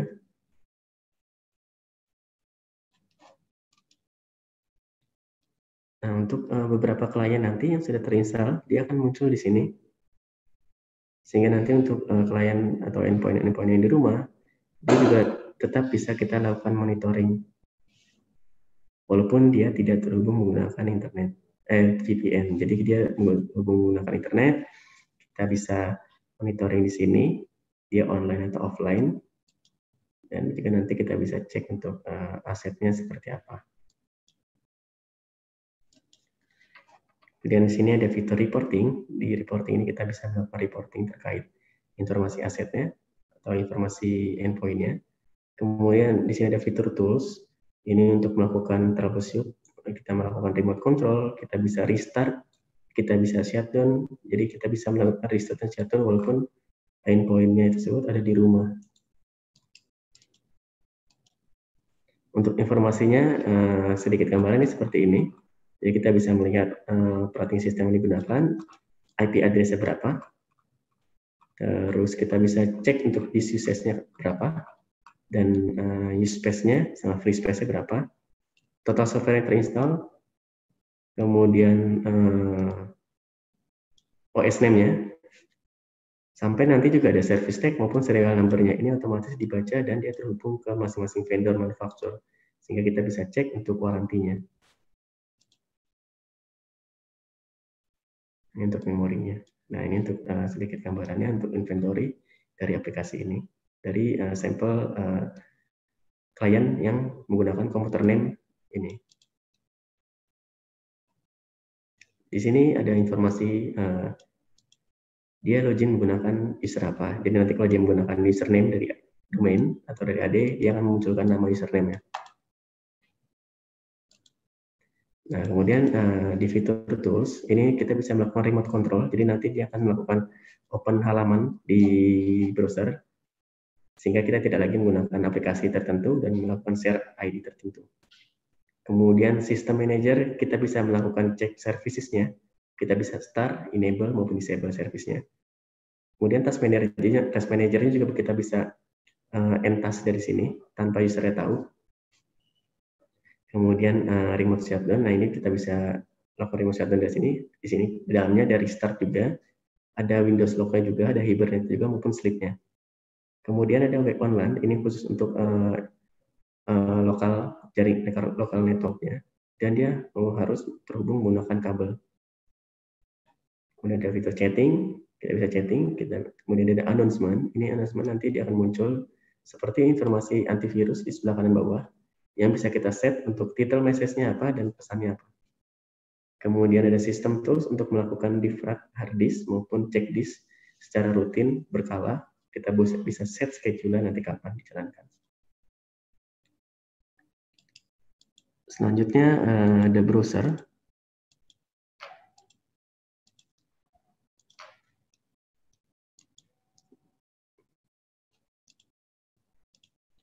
Nanti untuk tampilannya seperti ini, Browser Security Plus. Sehingga kita nanti bisa menerapkan policy-policy apa saja yang akan kita terapkan di login policy. Nah, di sini ada prevention-nya.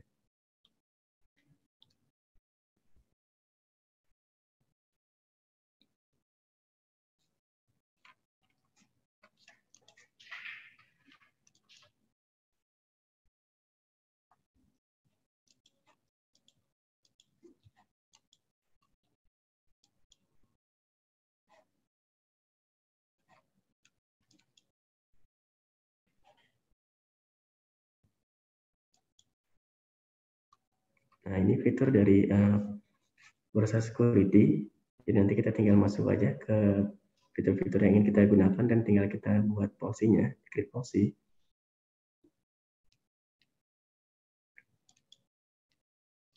Di sini nanti kita tinggal pilih mau kita enable, disable, maupun not configure.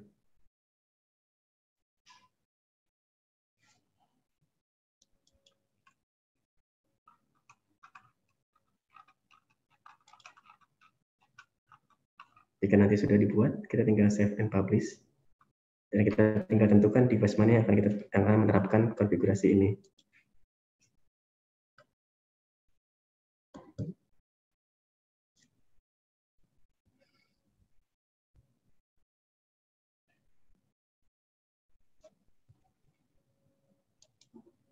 Jadi untuk penggunaan dari setiap fitur dari Manage Engine, kita tinggal menggunakan create policy, dan kita tinggal aktifkan, kita mau mengaktifkan, kita tinggal allow, restrict, terus not configure.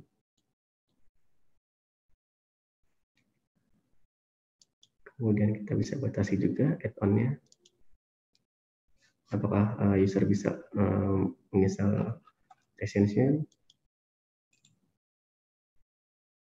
Ini untuk Google Chrome, Internet Explorer, Mozilla, maupun Edge. Ini nanti bisa kita terapkan.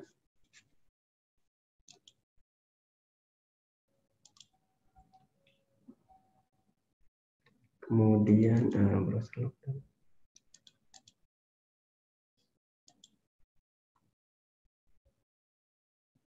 Ini untuk browser lockdown, jadi nanti kita bisa set website-nya di sini. Kita tambahkan aja. Ini nanti langsung kita terapkan ke device mana atau endpoint mana. Nah, kemudian di sini biasanya ini download live section. Ini nanti tinggal kita daftarkan juga website-nya.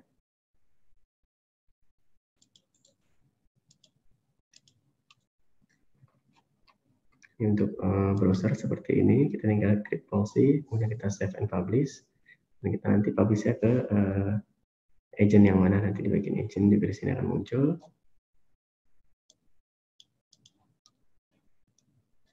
Ini untuk di sisi browser. Nah, ini selanjutnya ada mobile device management.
Untuk mobile device management ini nanti dashboardnya dia juga memiliki dashboard sendiri, tetapi dia dalam satu konsol juga, satu website juga.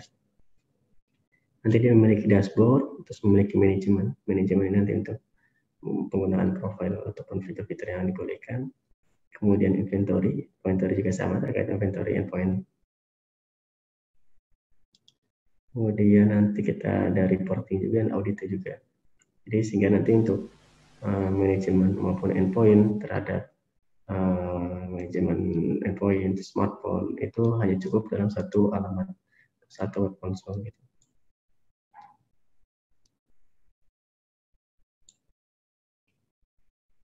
Dan untuk OS deployment juga sama nanti dalam satu konsol, sehingga nanti pun juga untuk misalkan dari tim IT memiliki beberapa teknisi, kita bisa assign dia menggunakan fitur hanya untuk misalkan tools untuk melakukan remote, dan teknisi yang satu hanya bisa menggunakan fitur browser, kemudian teknisi yang satunya lagi hanya bisa menggunakan mobile device management. Jadi pun nanti kita bisa menyesuaikan setiap teknisi itu dia dibolehkan untuk mengakses fitur yang mana. Dan kita sebagai administrator nanti kita hanya melakukan monitoring dari setiap fitur maupun keseluruhan fitur dan teknisinya. Selanjutnya bagian inventory tadi sudah, device deployment seperti ini tampilannya, create image, custom image, dan deployment.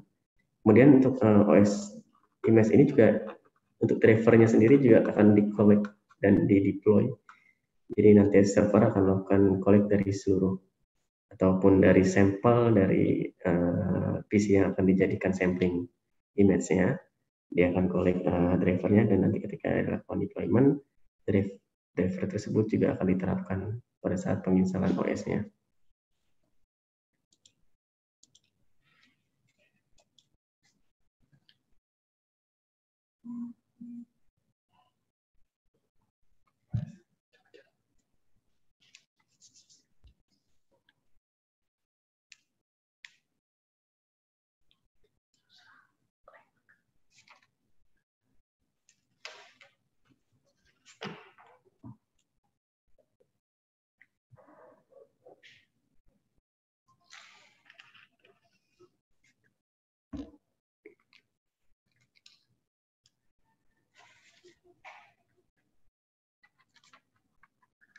dengan ini untuk software deployment.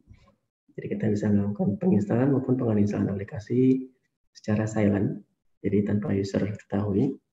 Dan ini nanti kita tinggal pilih saja aplikasi yang mau kita install maupun uninstall, aplikasi apa, dan kita tinggal terapkan untuk ke seluruh endpoint maupun ke beberapa endpoint.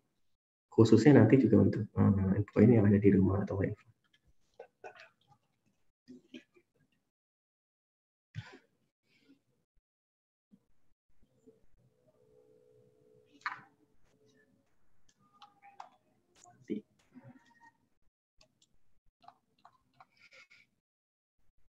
Terakhir ini ada di untuk di Microsoft ini di patch management juga. Ini terkait tadi untuk Windows Update. Jadi untuk beberapa kebutuhan di application management engine kita hanya melakukan akses hanya untuk satu web console saja itu untuk beberapa feature. Dan dalam satu pembelian juga, dan untuk add-on tambahan itu bisa disesuaikan seperti vulnerability management terkait di untuk VA maupun hardening untuk endpoint, maupun nanti untuk BitLocker dan lain-lainnya. Nah, untuk basicnya ini nanti fitur dari Central yang didapatkan seperti ini.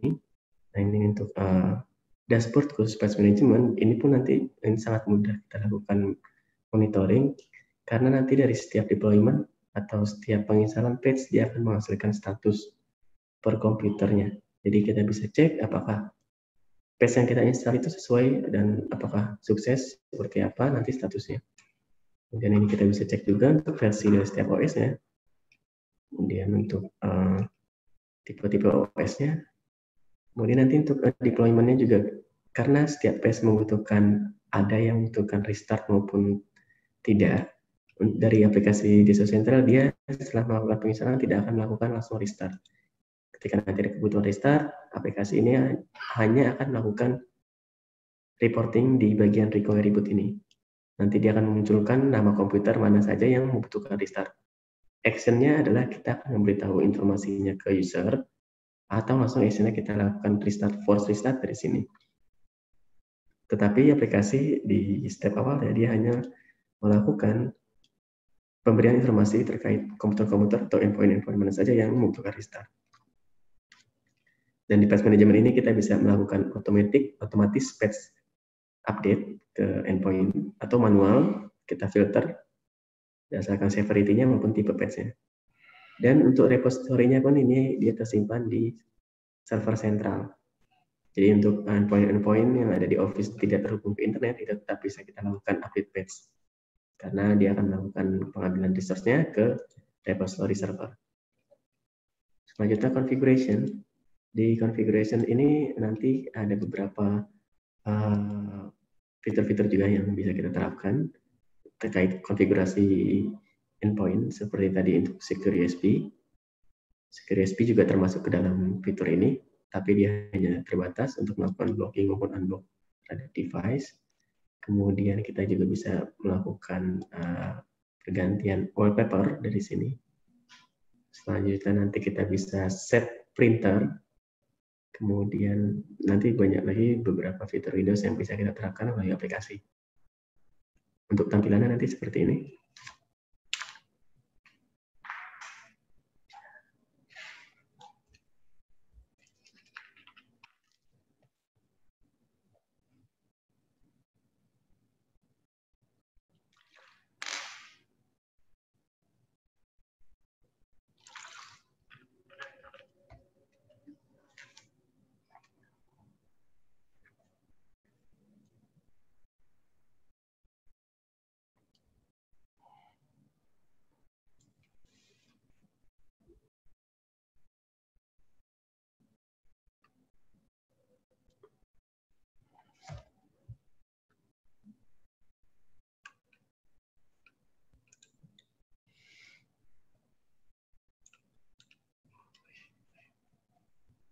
Nah,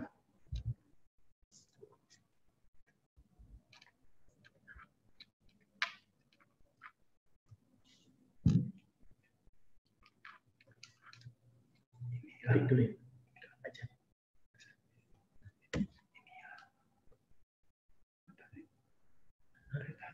Iya. Kan kalau aku pakai cuma ini doang. Iya.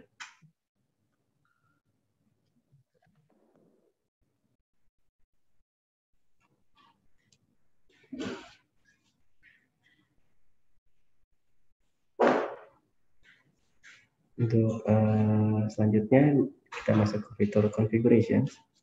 Di configurations ini beberapa konfigurasi atau settingan-settingan yang ada di OS Windows yang bisa kita set di sini.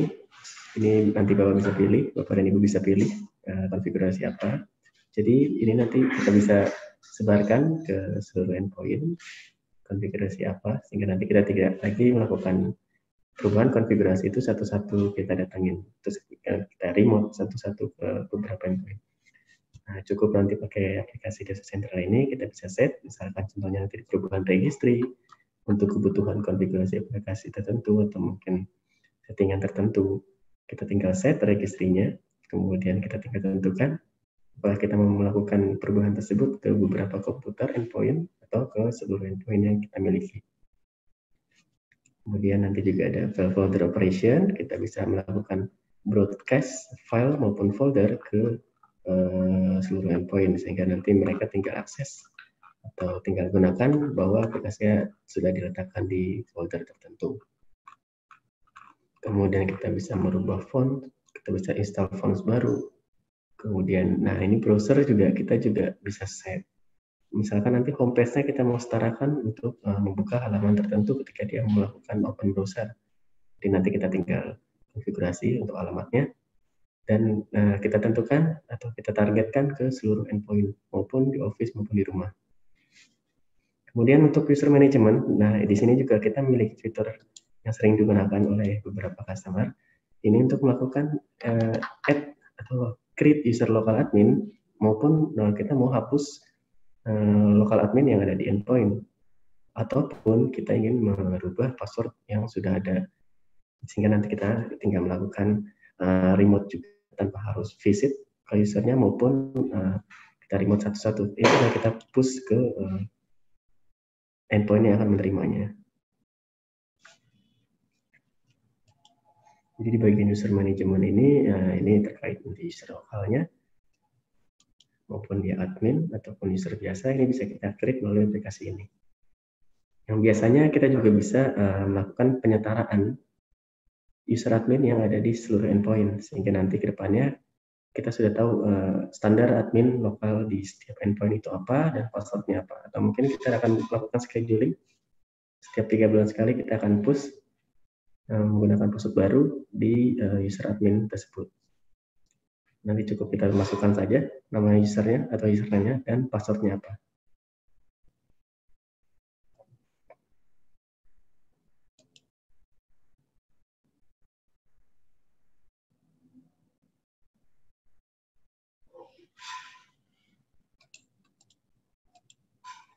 Di sini ada kebutuhan untuk add user, change password, remove user maupun modify user. Sehingga nanti kita tinggal masukkan mandatorinya di sini username seperti ini. Kemudian nanti kita tinggal isi passwordnya dan copy passwordnya apa. Dan untuk advanced settingnya, apakah passwordnya nanti expired atau never expired. Nah, kemudian juga nanti kita bisa melakukan disable terhadap misalkan existing admin lokal di sana kita mau disable, tinggal kita klik di sini. Ini untuk grupnya, apakah dia mau user biasa maupun nanti administrators. Nanti seperti ini, add user, change password, remove user maupun modify user. Modify user ini bisa digunakan ketika dia sebelum administrator dan ingin kita rubah menjadi user biasa, sehingga nantinya untuk user-user yang tidak memiliki domain admin atau user admin, dia hanya bisa menggunakan user lokal yang ada di komputernya. Misalkan dia vendor ataupun apapun, ataupun memang ada beberapa perusahaan yang tidak memiliki domain. Sehingga nanti kita bisa set sebelumnya di administrator dan kita rubah menjadi user biasa. Dan itu tanpa diketahui usernya.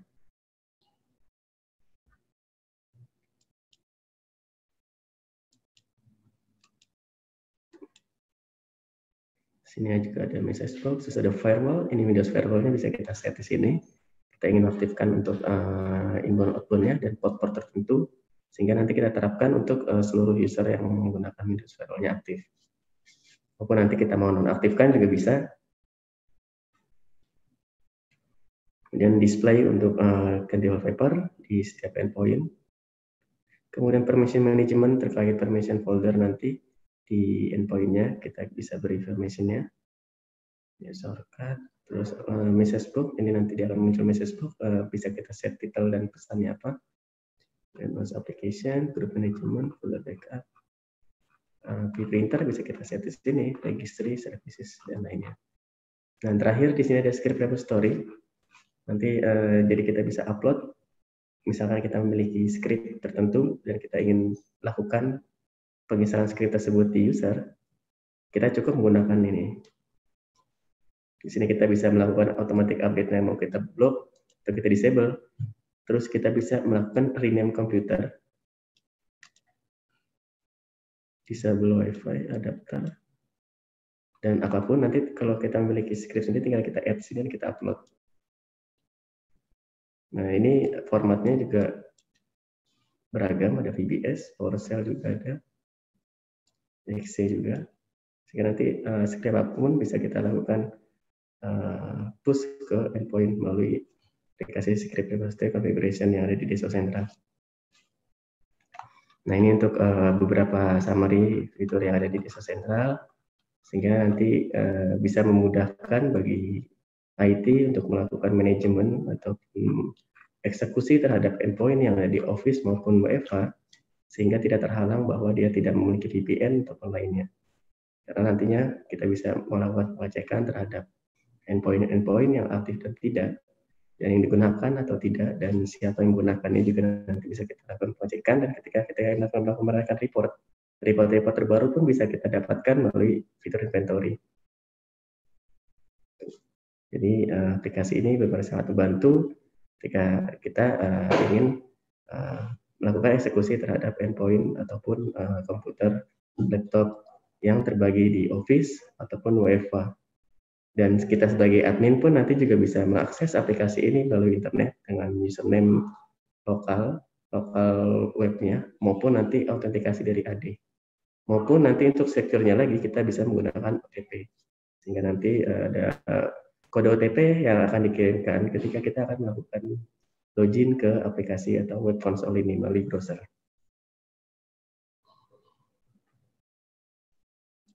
Selanjutnya di sini juga reportingnya juga kita bisa report export file PDF, CSV maupun Excel, sehingga nanti ke depannya kita juga bisa olah reportnya seperti apa dan bisa kita lakukan edit sesuai kebutuhan.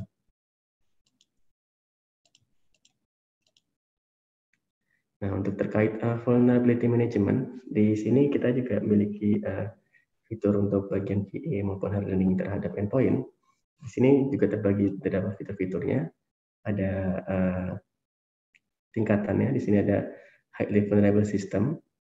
Kemudian ada vulnerable system ini di tengahnya, dan ketika dia sudah healthy system, dia akan masuk ke healthy system. Jadi nanti ketika ada endpoint yang mungkin belum di VA atau mungkin belum di hardening, dia akan masuk ke dalam highly vulnerable system.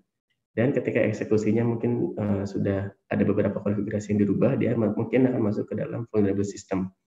Dan ketika dia sudah aman, semuanya sudah di hardening dan sudah di VA, ini nanti dia akan masuk ke healthy system.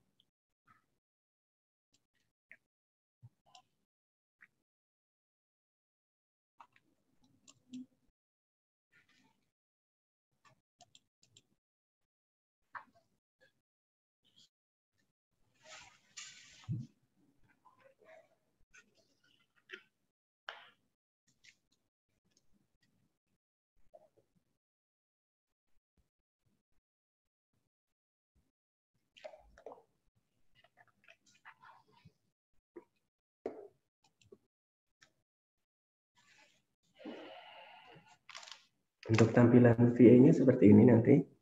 Dia akan menampilkan vulnerabilities-nya.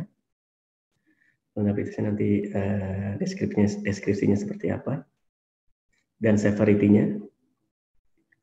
Kemudian nanti dia juga ada informasi publish date-nya. Kapan dipublish-nya. Dan ini akan menampilkan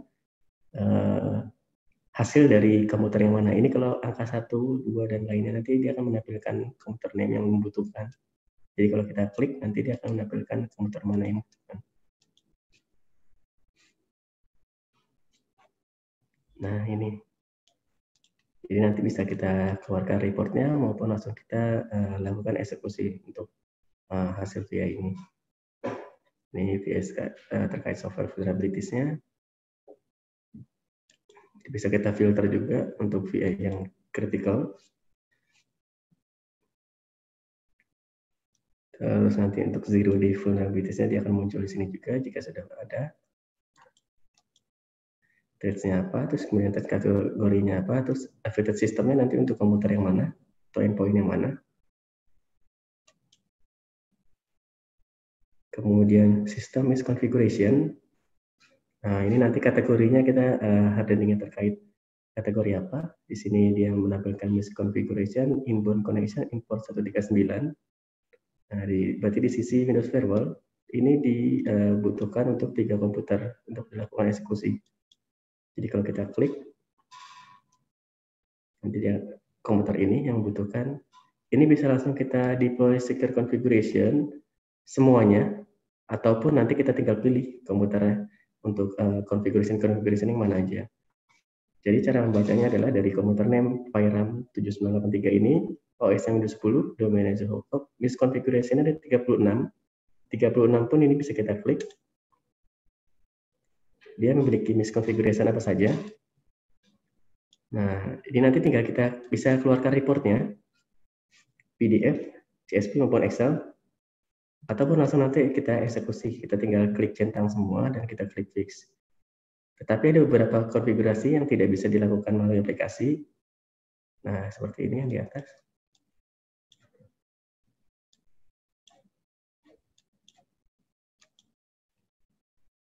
Tapi nanti ada resolutionnya, ada deskripsinya juga. Jadi nanti ini juga bisa kita capture dan kita bisa attach ke report yang akan kita kirim nanti ke bagian eksekutornya, ataupun langsung nanti kita berikan informasi mungkin nanti di bagian tim lain, misalkan Windows, misalkan di bagian desktop tim atau support tim nanti untuk melakukan eksekusi ini. Selain dari sisi sistem, nanti dari sisi web server juga dia akan terscan misconfiguration apa saja yang akan muncul, karena di sini dia tidak memiliki web server. Nah, ini biasanya nanti dari sisi server, sehingga nanti juga kita bisa melakukan VA terhadap server. Kita tinggal manajemen server di sini. Kemudian ini untuk port audit, jadi dia akan memunculkan port-portnya dan description-nya, port type-nya apa. Kemudian di security config yang tadi, ini sistem dan web server, terbagi dua, sistem dan web server. Kemudian page, missing page-nya ada berapa, dengan masing-masing severity-nya. Kemudian kita juga bisa lihat dari page yang terinstall, ini sudah diinstal. Sehingga nanti ketika pun ada page yang bermasalah, kita juga bisa melakukan untuk uninstall page tersebut. Misalkan nanti ada informasi bahwa page yang sudah kita install dengan KB sekian atau page ID sekian itu bermasalah, kita bisa klik centang dan kita klik uninstall page-nya. Ataupun nanti langsung kita decline bahwa nanti ketika kepada ada komputer yang membutuhkan page ini, komputer tersebut tidak akan melakukan update untuk page yang sudah kita decline.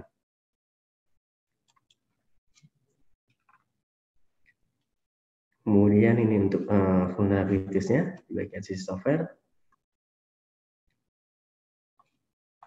Jadi kita bisa cek untuk informasinya, bisa langsung dieksekusi maupun nanti kita tinggal klik jika memang tidak bisa dieksekusi dari sini. Nah, informasinya seperti apa. Nah, di sini ada solusinya, di sini manual resolution. Nah, dia akan langsung buka eksekusinya apa. Jadi informasi yang sudah didapatkan dari data center bisa dilakukan langsung dari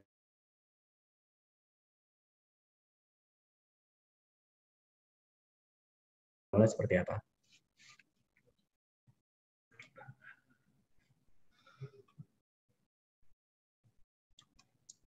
Jadi mungkin ini bisa membantu dari tim IT Bapak dan Ibu sekalian untuk dari sisi khususnya endpoint, ataupun nanti kita bisa tambah depannya di tahun ini untuk aplikasi tersebut.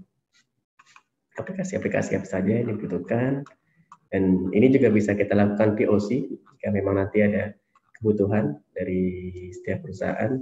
Nanti mungkin bisa di email ke support@prodata.co.id dan kita ke demonya. Ini pertama untuk demo kita, nanti tinggal diakses melalui ini, melalui browser. Kemudian untuk sisi trialnya juga kita ada trial sebulan, jadi nanti bisa diimplementasikan free selama sebulan, full feature itu seperti apa saja nanti. Jika memang kebutuhannya sesuai, nanti bisa dilanjutkan di sisi manajemennya. Dan memang nanti jika ada untuk full fitur ternyata dibutuhkan semua, kita juga bisa bantu untuk kebutuhannya dari sisi POC. Karena untuk dari sisi managed engine aplikasi ini yang tahun kemarin dan tahun ini lagi banyak diimplementasikan di beberapa customer. Karena kemungkinan dari sisi security perusahaan tidak bisa manage ketika endpoint-nya sudah di luar Office.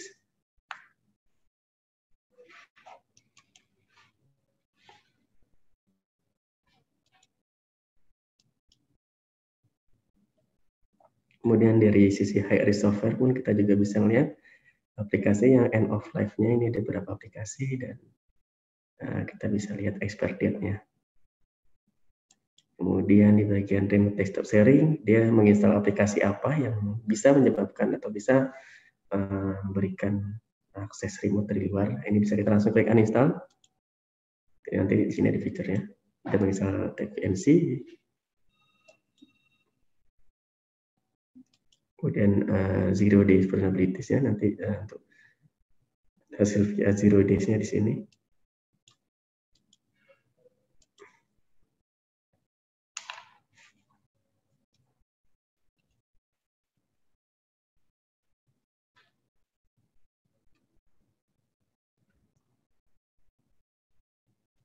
Nah, untuk feature-nya di sini ada threads-nya sama patches. Jadi untuk threads tadi hasil VA terkait vulnerabilities assessment, kemudian patches terkait Windows update, third party update. Nah, ini dalam satu single dashboard. Misalkan nanti ada Bapak dan Ibu yang sudah menggunakan Patch Manager Plus, ini bisa disinkronkan atau bisa ditambahkan untuk fitur VA terkait VA yang ada di endpoint. Dan untuk missing patches juga, karena dari hasil security juga ini harus dilakukan up to date terhadap security update-nya, kita juga bisa melakukan untuk patch-nya.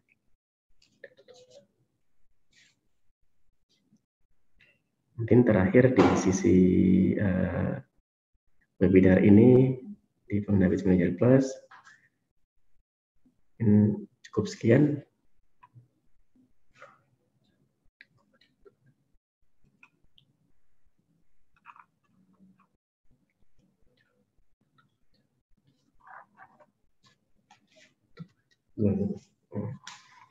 Oke, mungkin terima kasih Bapak dan Ibu untuk waktunya telah bergabung di webinar Endpoint Management Security ini. Dari aplikasi Managed Engine ada beberapa modul yang sudah kita bahas tadi terkait khususnya di sisi endpoint. Jika nanti ada kebutuhan atau pertanyaan, bisa di email melalui sales@prodata.co.id.